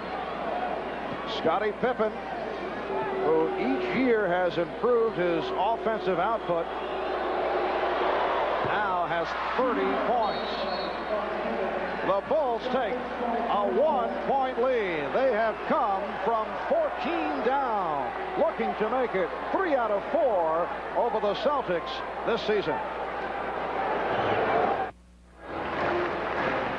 Marv Albert, Mike Fratello, Ahmad Rashad, Pat Riley from the Boston Garden.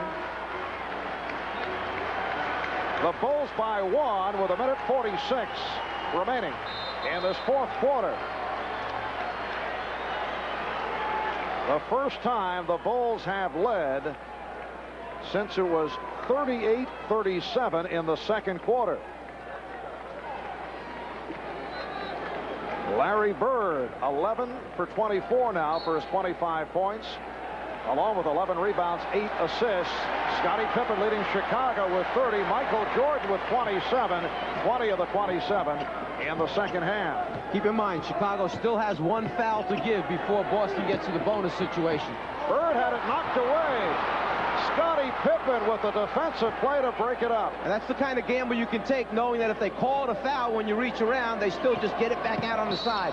Oh, look out. Jordan strangled by Pinckney. Pippen knows he can gamble and try and smack it from behind. If a foul is called, all they're going to do is take it out on the side. Instead, they come up with a steal. Jordan, seeing he's got a big guy switching out, just turns the corner, takes him to the basket. Jordan is 5 for 5 from the line. So he has turned it after the 7-point first half. He was only 3 for 11 from the floor in that first half. Kevin McHale returns. And Ed Pinckney will sit down. This is a matchup of the top 2 teams in the Eastern Conference. Chicago 53-17, and the Bulls have the best overall record in the NBA. Boston at 51-20. That's their best record since the 86-87 season. And Mike, despite the success of the Bulls, their players feel they don't get the proper respect, in particular from the Indiana Pacers, who have been talking trash. All they have to do is pick up the newspaper every day and see who's up on top, and that should be enough to satisfy. Cartwright on the rebound of the Lewis miss. Chicago Bulls down by as many as 14 with the ball, and and a three-point lead. Here's Jordan. Jordan on the rebound. Bird tried to tie him up, and Jordan stepped out. Oh, let's see. They indicate, no, a timeout call. Michael Jordan wisely calling for time. He was in trouble, surrounded, and took the 20-second timeout. Good call. He was in trouble under the basket after he beats him off the dribble and has a crowd of Celtics around him. Gets his hands back on it. Right here, he realizes, I'm in a lot of trouble, gang, and yet has the presence, after he comes up with it, to still call a quick timeout. Bulls have 2 left. Boston with 1. And a 20 following the Bulls and the Celtics. Coming up next here on NBC, it'll be live final round coverage of the Players' Championship. And Paul Azinger is the man to catch. That's next, right here on NBC. 54 and 4/10 seconds to go in this fourth quarter.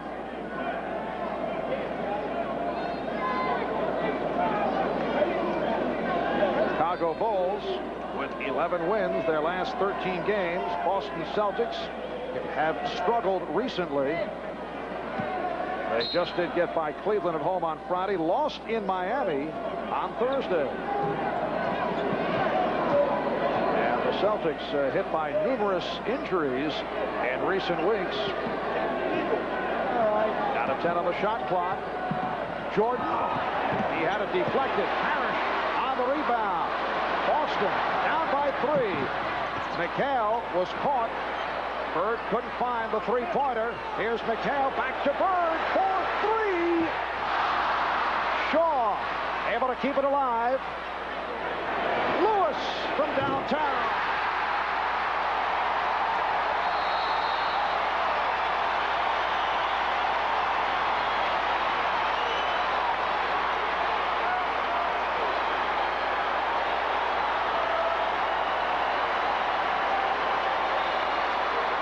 Lewis with the 3 to tie the game at 1:10.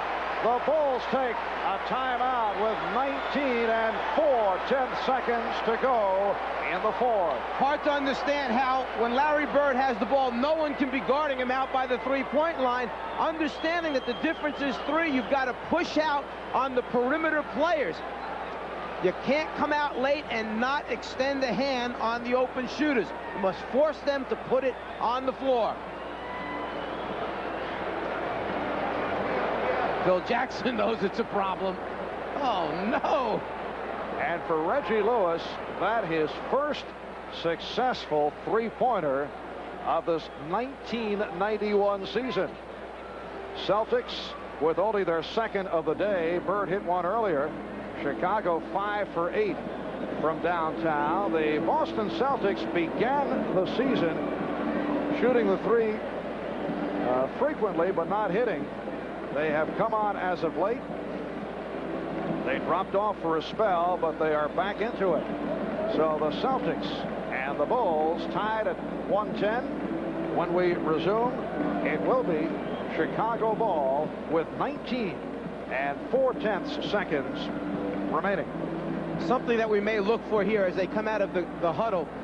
Neither team has been called for a delay of game yet. Understanding that Chicago is probably going to play for the last shot, either win it or try to go into overtime, the Celtics may try to get a look at what this play is going to be. Notify the official, tell him, hey, look, I'm going to run over the line, get too close to the guy who's taking it out. I expect you to call a delay of game. What he's hoping is that the other 4 players on the team get a good look at what play they're running. Right now, it looks like Chicago's going to take it in on the baseline, so you won't get a chance to see it. That has been a popular tactic recently. Let's go over to Ahmad. All right, Marv, what they're going to try to do, the Chicago team, is to try to spring Michael Jordan off of a couple of picks. They figure they're going to overplay him, but they're still trying to bring him over. Marv. All right, Ahmad. Out of 15 seconds. Game tied, 1:10. Maxson, hand check by Shaw. Jordan, top of the circle. Out of 5. Cartwright gets it to Jordan, but he couldn't hold on.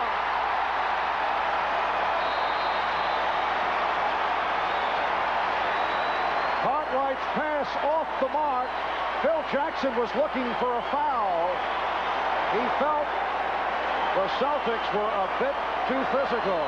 You need to give credit to Reggie Lewis. He knew that that was the guy they were going to. He fought him all the way. He tried to force him to back cut, which Jordan had an initial back cut early that he didn't take right around the middle of the foul line area. Instead, when he got over on the sideline, that's when he tried to back up. Right here is where he can go back door. Instead, he takes a straight. There's the back cut. The pass just a little too far. 3 seconds remaining in regulation. The game is tied at 1-10. The Bulls do have a foul to give to slow down the sequence as the Celtics inbound. Celtics are down to a 20-second timeout left, and the Bulls have 1 timeout remaining. And let's keep in mind, the Celtics, as Phil Jackson takes a little look at what's going on there, he kind of feels that the Celtics were a little too physical. There's the hold he's calling for right there. He's got his arm. That's why he couldn't get away to catch the pass from Cartwright. But the Celtics understand that the Bulls have a foul to give. So they will anticipate as soon as they catch, someone's going to try to foul them. They may just try to get a shot up immediately so it's in the act of shooting. The Chicago Bulls down by as many as 14. Sparked by the combination of Scottie Pippen and Michael Jordan in the second half. Have been able to come back. They had an opportunity to take the lead, but the pass went astray. It is now Celtic ball. 3 seconds remaining, and Boston will put it in play at half court. The Bulls, as we mentioned, with that 1 foul to give. Pippen on the inbounds. Bird will throw it in. Bird wants room. And there it is. That is the delay of game. They got to look at what they wanted. They know what play they want to run. Now they should be able to defend it better. So Pippen stepped over the line. Bird couldn't find anyone. And let's see what the call is. Last touch by Chicago. Now down to 2 4/10 seconds remaining. Chris Ford reminding Larry Bird there is a 20-second timeout left. Again, they line it up. Here's McHale. Back for Bird for the game winner. We go to overtime. Everyone held their breath. They still thought it was going to go in after it was up on the top of the glass. The Celtics and the Bulls tied at 1:10 at the end of regulation. Larry Bird and the Celtics do not get the hop. Here's another look at it from behind the basket. He hit the rim, the high hop, but no go. On to OT, and we'll be back after these words from your local station.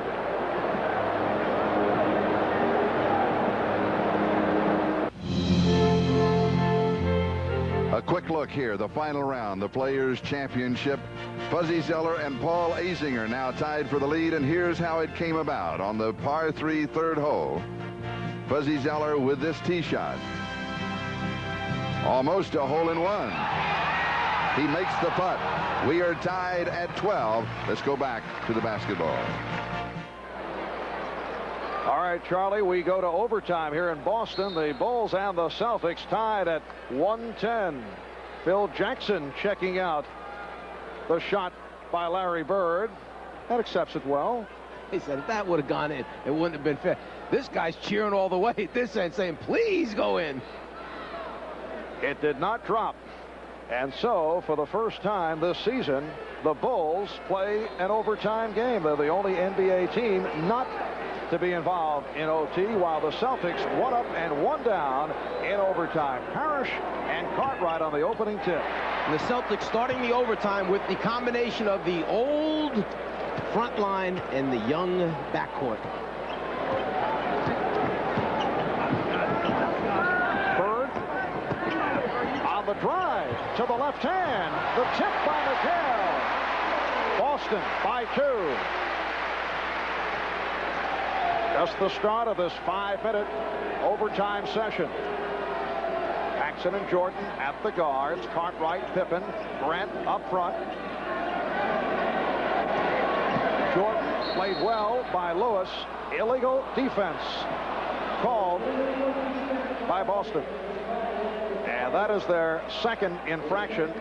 It will be a technical foul. You know, Cartwright asking the assistant trainer there, please hold my contact. I'll do without it for now. Jordan will shoot the technical. He is 7 for 7 from the line. Bulls 25 for 28 from the foul line. Boston has been at the line only 12 times, 9 for 12. A tough coaching decision right here for Chris Ford. Do you play D. Brown, who's had an outstanding game scoring-wise, or do you leave Shaw in there? His thinking, from what he mentioned to us yesterday, Shaw runs the team better with the old front line on the floor. That's where they're going to go right now, to those people up front for scores, and need somebody to get him the ball at the right time. Paxson open. And the call is last touch by Chicago. Boston 112. Chicago 111. 1 minute gone by in overtime.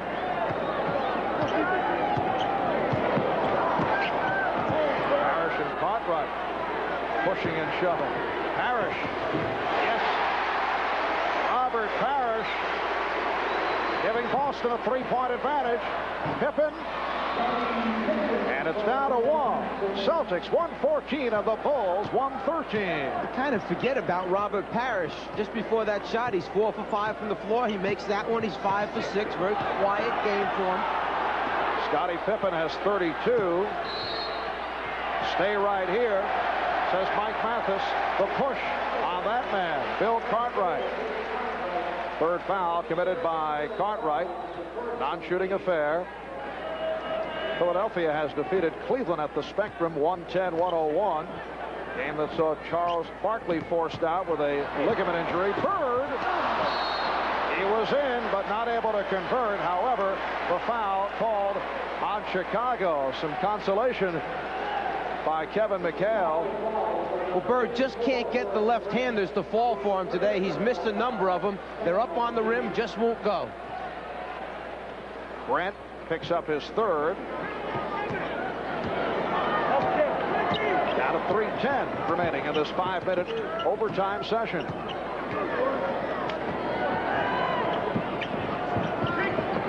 Eight on the shot clock. Parrish checked the clock.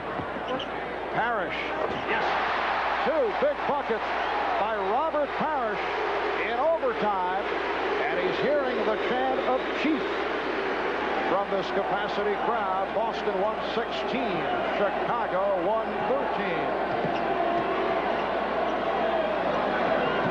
Pippen with the step, and then rejected by Bird. Jordan was deflected short. Oh, superb defensive sequence by the Celtics. And what the Celtics did that time, they put Kevin McHale on Pippen with those long arms. He can play off him just enough to cause some indecision whether he should shoot the three-pointer or put it on the floor. Once he put it down, the Celtics helped out. Offensive foul on McHale. Pushing out to locate the proper position, and he is hit with number 5. Let's take a look at McHale down low, posting up. See if he uses that arm to hold him off illegally. 5 apiece on McHale and Parrish. Bird has 4. Pippen met by Bird, rejected by McHale. It will be Chicago ball. That's twice in a row that Pippen has tried to go by McHale, and Bird has been the teammate to help out and either get a piece or change the shot. The Bulls with 5 on the shot clock, and they've called for a timeout. We'll be right back. This matchup of the Chicago Bulls and the Boston Celtics, the top teams in the Eastern Conference. They are vying for home court advantage throughout the playoffs. The Bulls at 53-17 and the Celtics at 51-20. The Bulls have the best overall record in the NBA, half game in front of the Portland Trail Blazers. It will be Chicago ball, 5 on the shot clock. That block a moment ago, number 10 for the Celtics. Reggie Lewis with 4 rejections. That shows what a job he's done on Michael Jordan. Pippen for 3. And Shaw on the rebound. We're down to 1 minute and 45 remaining in overtime. I'm not sure that Pippen realized how much time was left on the clock just then to get that one up. Cartwright jumping out. Parrish met by Grant. Here's Bird for 3. Parrish able to get it back. Celtics with a 3-point lead with the ball. 1 minute 20 to go in overtime.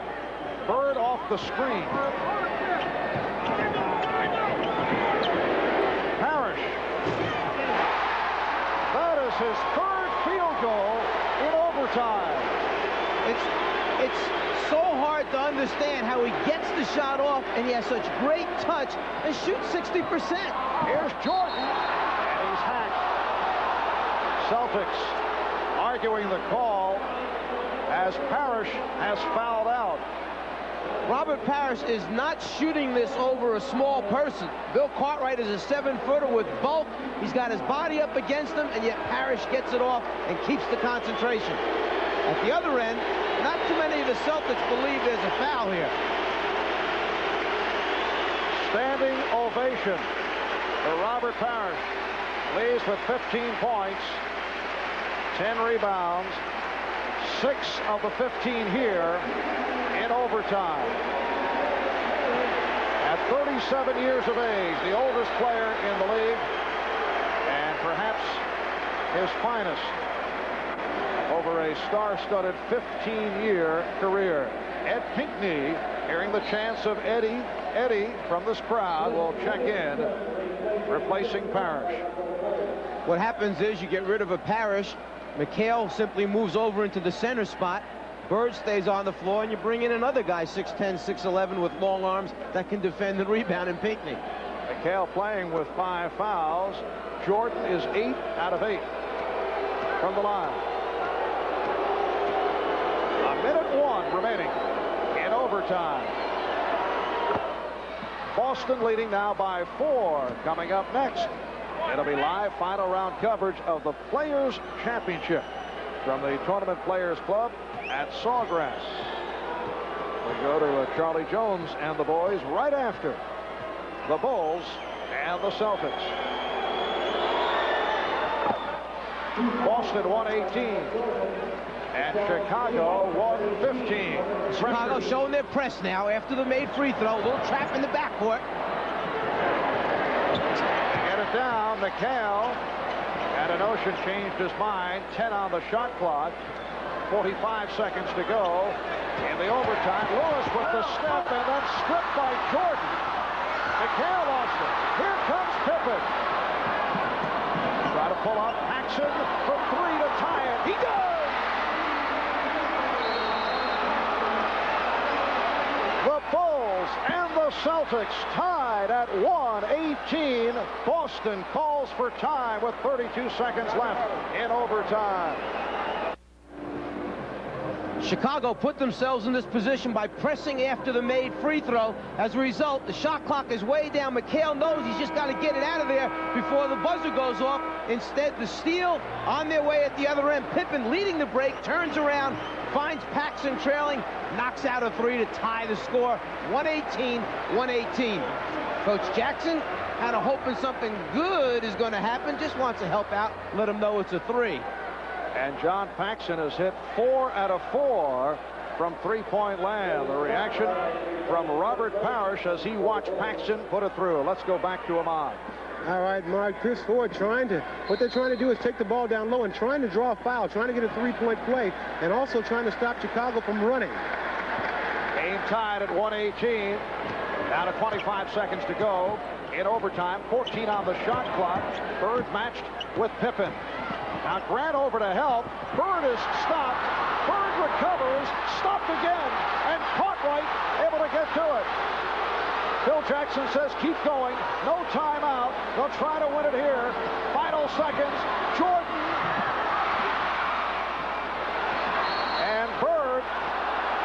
is fouled with 1/10 of a second remaining, but it's a non-shooting foul. It will be Celtic ball, 1/10 of a second left in overtime with the game tied at 118. Larry Bird didn't realize that Grant was going to be there when he turned baseline. They get a piece of it. Bird just couldn't find the handle. At the end, he just hoped to get it up on the glass, knowing that McHale and Pinckney would be there to offensive rebound. Jordan trying to take it right in transition in the flow of the game, beats his guy. There come the rest of the Celtics to help. And now right here, after the save by McHale, the timeout is called.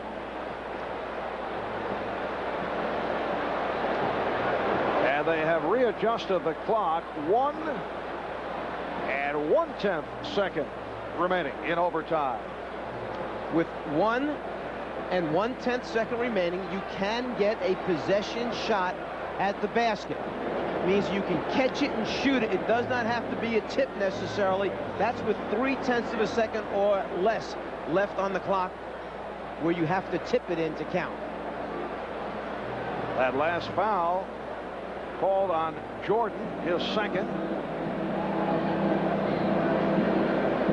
Celtics talking it over as they set up the fling. And we are facing the prospect of a second overtime. The Chicago Bulls in their first overtime game of the season. The Boston Celtics in their third. They split the previous two. In this situation, you're talking about a couple of things that teams can do. One, as you mentioned, is the fling, a hope and a prayer where you just catch it, release it, get out of your hands, similar to what Trent Tucker did earlier this year in Detroit against the Pistons, or some type of lob to the basket where there's a back pick taking place. You hope for the catch and the eventual layup. All right, let's get back to Ahmad. All right, Chris Ford, the timeout. Larry Bird will take the ball out of bounds. They're hoping to set a pick low and have a man pop out for the jumper, or maybe get the delay of game penalty and start all over again. All right, Mike Mathis getting set to throw it in. As you see, Bird 0 for his last 8, and Jordan 0 for his last 7. 1 1/10 second left. And here it is. Bird intended pass for the prayer. Time runs out. Only D. Brown was in sight. That is not what the Celtics had in mind. And Phil Jackson was attempting to call for a timeout. The scoreboard indicating no time remaining. On this play, the back pick guy is D. Brown. That's who they're trying to throw the lob for. Pippen sees it, rotates over along with Grant.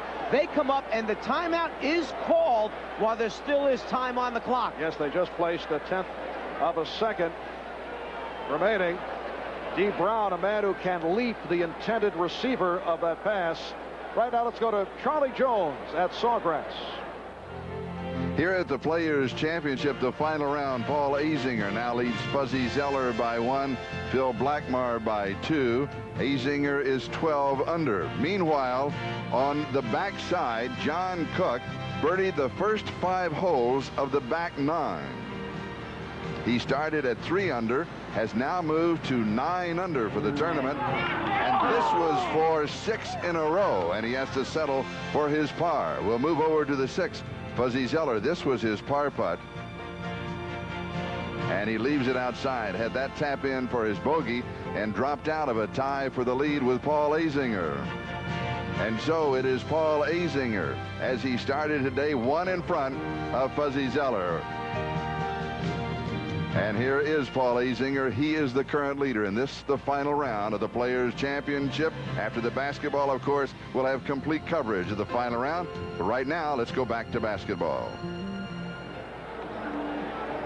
And back here in Boston, they have once again adjusted the time remaining. Chris Ford very upset as they changed from 1/10 of a second to 4/10 of a second. It will be Chicago ball. That's time remaining in this overtime with the game tied at 118. Let's get back to Ahmad. All right, Mark, with only 4/10 of a second left, what the Bulls are going to try to do is go for the lob play. It'll either be Jordan or Pippen, and Bill Cartwright will take it out of bounds. All right, Ahmad doing his prowling back behind the Chicago Bulls bench. And it appears that the 7'2" rookie out of Yugoslavia, Stojko Vrankovic, will check in to provide problems on the inbounds. Bill Cartwright will look to throw it in. They don't want to give Cartwright a real good look at the basket. They're telling the big guy, make yourself big, get those arms up there, take away that right hand for that pass. And Cartwright, after checking it out, calls for a timeout. Chicago will have, let's see, was that the final timeout? All right, final timeout taken by the Bulls. And let's see how Chicago plays it now. So Chris Ford going to the strategy. I can recall back in the 70s when Phil Jackson was a member of the Knicks. He was the master at defending against the inbounds with the long windmill effect that he'd provide. You just don't want to give that passer out of bounds a real good look at the floor. You want him to have to arc the ball so people have a chance to rotate, perhaps steal it. But right now the key thing is they must get the ball inbounds. They have no more timeouts left.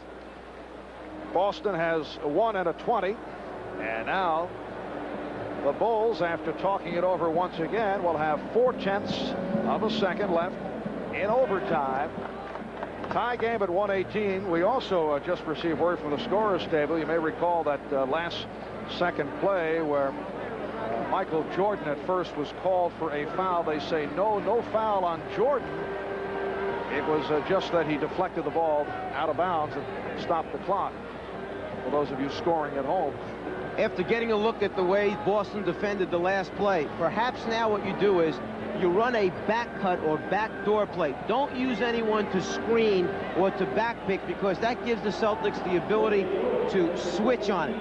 Open the floor up, have people coming to the ball, and then send the guy on the back door that you want to throw the lob to. The 7'2" Vrankovic remaining as the defender. Scottie Pippen now will look to throw in. 4/10 of a second. And here it is, Jordan with the fling. Yes! But it's waved off. Will not count. Mike Mathis said no. Did not beat the clock. That's a tough call right there. 4/10 of a second means you do have time to catch and shoot. Obviously, he felt that it was in his hands a little bit too long. Get another look at it. Whoa, it is waved off by Mike Mathis. Here it is. Well, if that ball is still in his hands, that red light is on right there. That's what you're looking for. If it's in his hands, then it has not been released yet, and the shot would not count.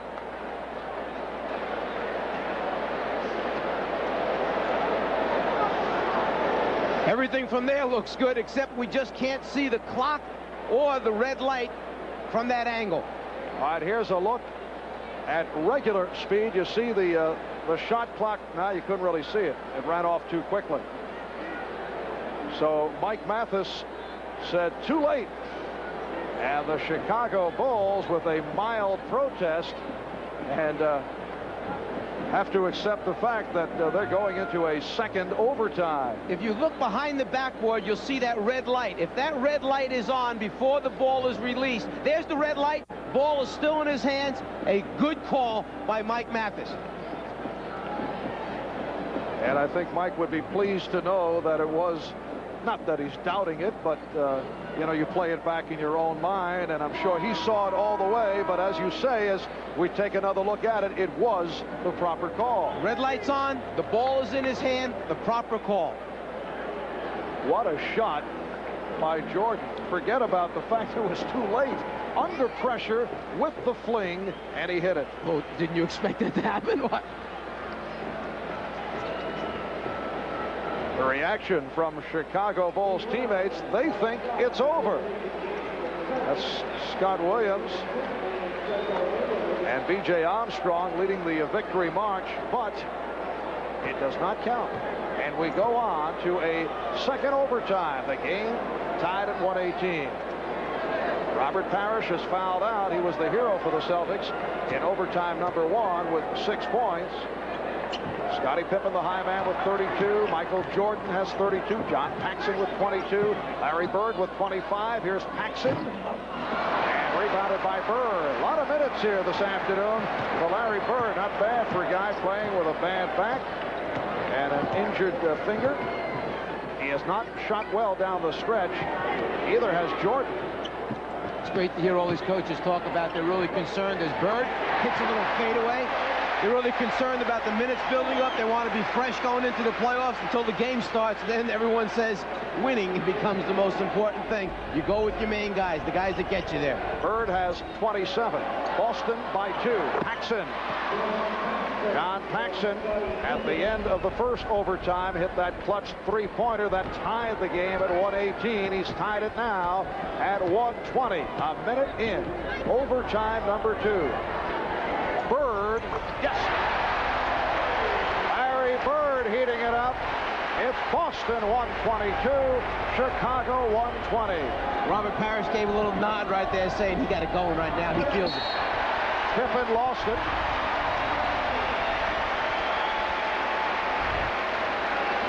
Celtics with Shaw, Lewis, and Brown. So Lewis goes up front with McHale and Bird. Shaw and Brown are at the guard. Grant on Bird, off the head fake. Rebounded by Pippen. Now Pippen played by Lewis. Jordan guarded by Shaw. Here's Jordan. A spectacular attempt. Incredible that he got the shot off. Brian Shaw had it knocked away. Here's D. Brown. Yes. D. Brown has hit 9 for 11 for 19 points. Timeout called by Chicago. It's Boston by 4 points.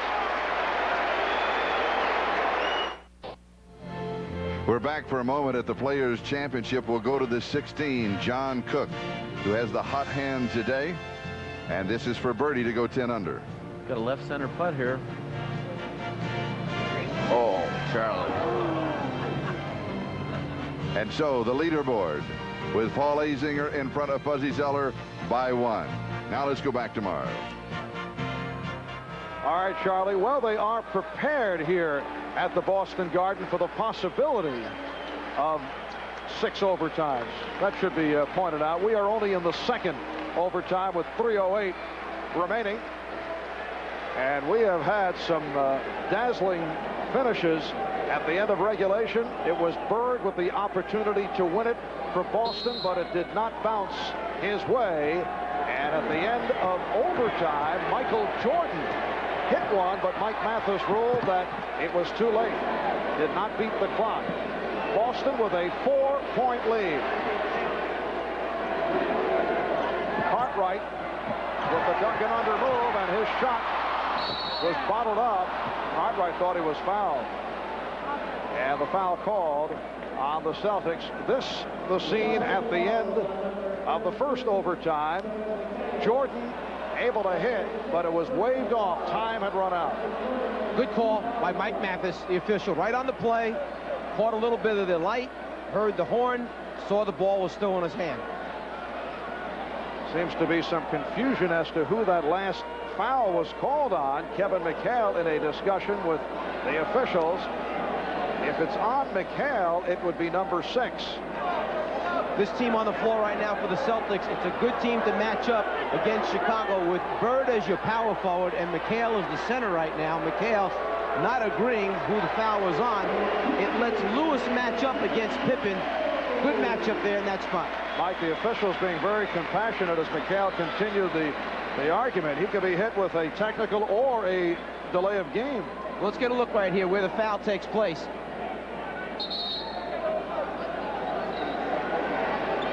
McHale saying that actually his contact came after Larry Bird's. The foul should have gone to perhaps Bird or someone else, but not me. Well, Bird playing with 4, and McHale Sitting down, he's fouled out. Jordan is 10 for 10 at the line. See the disparity of the free throws.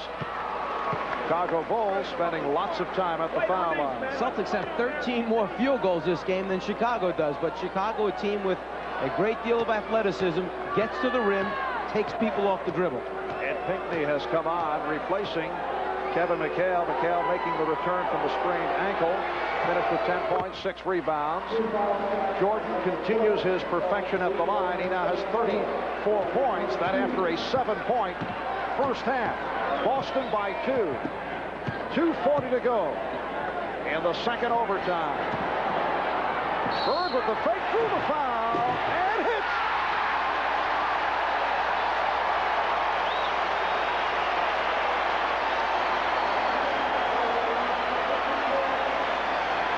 Just about everyone else in the building gave up on that shot, feeling, well, at least we got the whistle on the 2 free throws. Bird never gave up on the shot. After he released it, he hangs with it. He's still hanging with it. Yeah, I knew it was going. And hits the free throw. 3-point play for Bird. Horace Grant called for the foul. Bird now has 32 points, along with 14 rebounds and 8 assists. 5-point Celtic lead. 2:20 to go. Second overtime. Bird stripped. Pippen on the recovery. And Shaw comes away with it. Here's Lewis.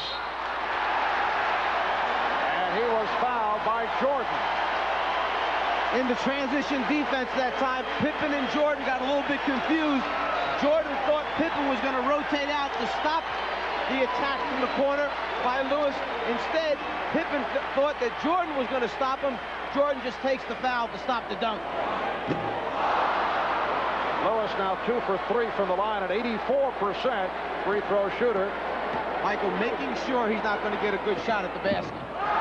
Reggie Lewis pumping him up, did not take much time at the line. As a result, a very good foul by Michael Jordan.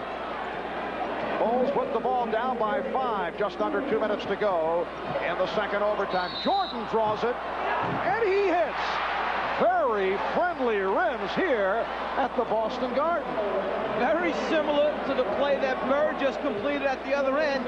Once he got it up there, his concentration is so great, he honestly feels this thing is going in. He hangs with it, hangs with it. He's on the ground right now saying, I know this is going in. Shaw called for his 4th. Jordan 12 for 12 from the line. He has 37, and the Bulls now within 2. Here's the reaction by Michael Jordan after he took the hit from Shaw. Minute 45 to go in the second overtime. Bird fires. Yes! Grant just kind of shook his head and said, this guy's too much. 34 for Bird. Boston by 4. Jordan off the triple team. And Bird on the rebound. The officials check it out. Last touch by Chicago, or was a foul call? It's a foul on Pippen.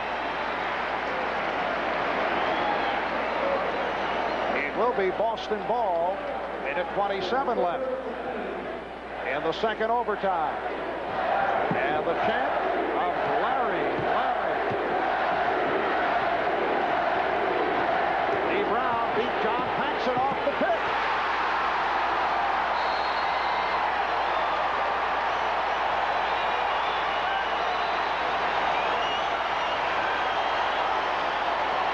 It's the Celtics by 6. And the Bulls take the timeout.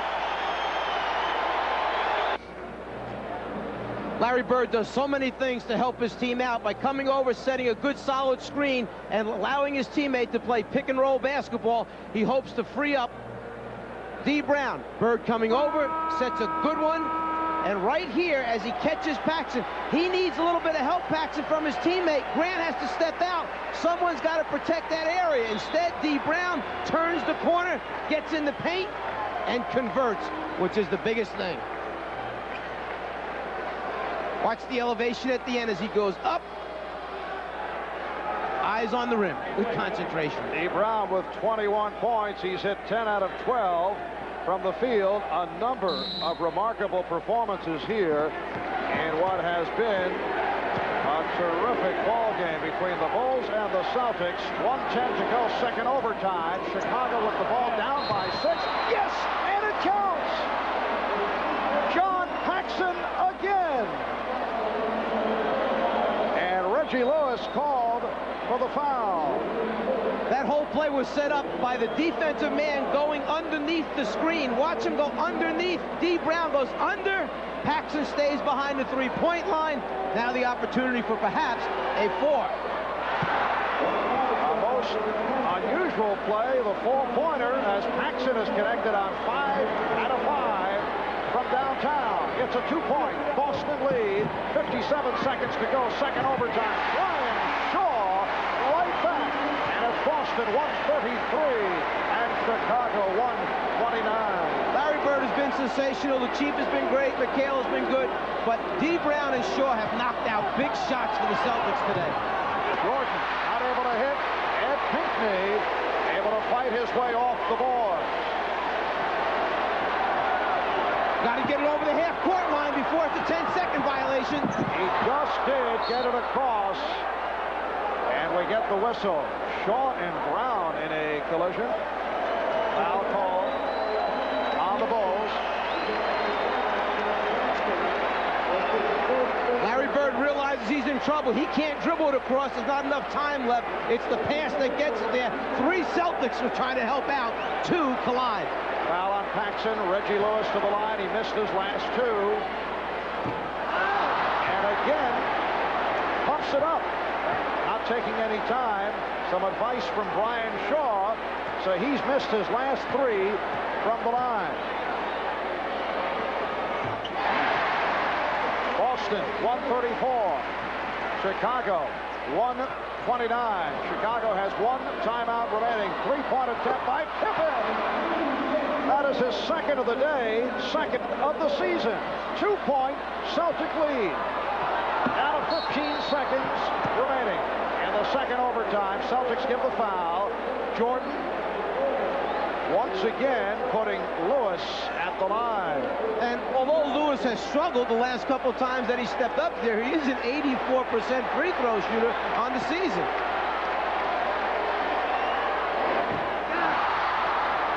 And he is now 3 for 7 at the foul line. Bulls have the 1 timeout remaining.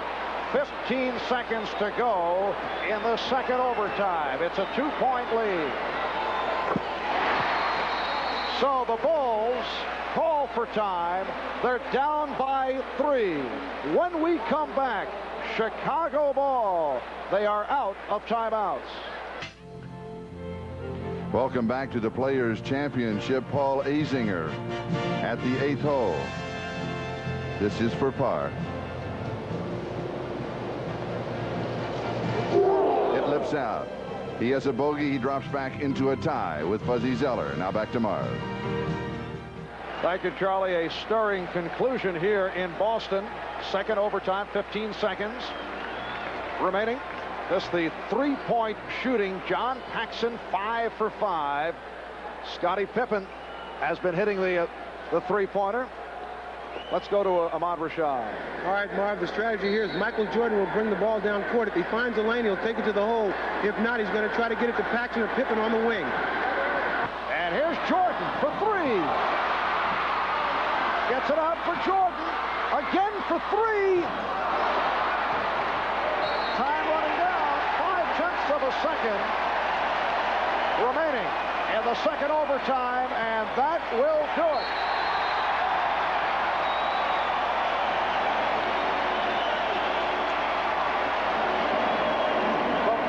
Celtics in double overtime and defeated the Chicago Bulls 135 to 132 in a wild one.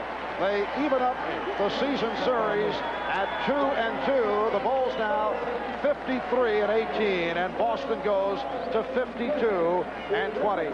Today's Miller Genuine Draft Player of the Game, Larry Bird with 34 points, 15 rebounds, and 8 assists. On behalf of Larry Bird, NBC and Miller Genuine Draft will donate $1,000 to the Thurgood Marshall Scholarship Fund.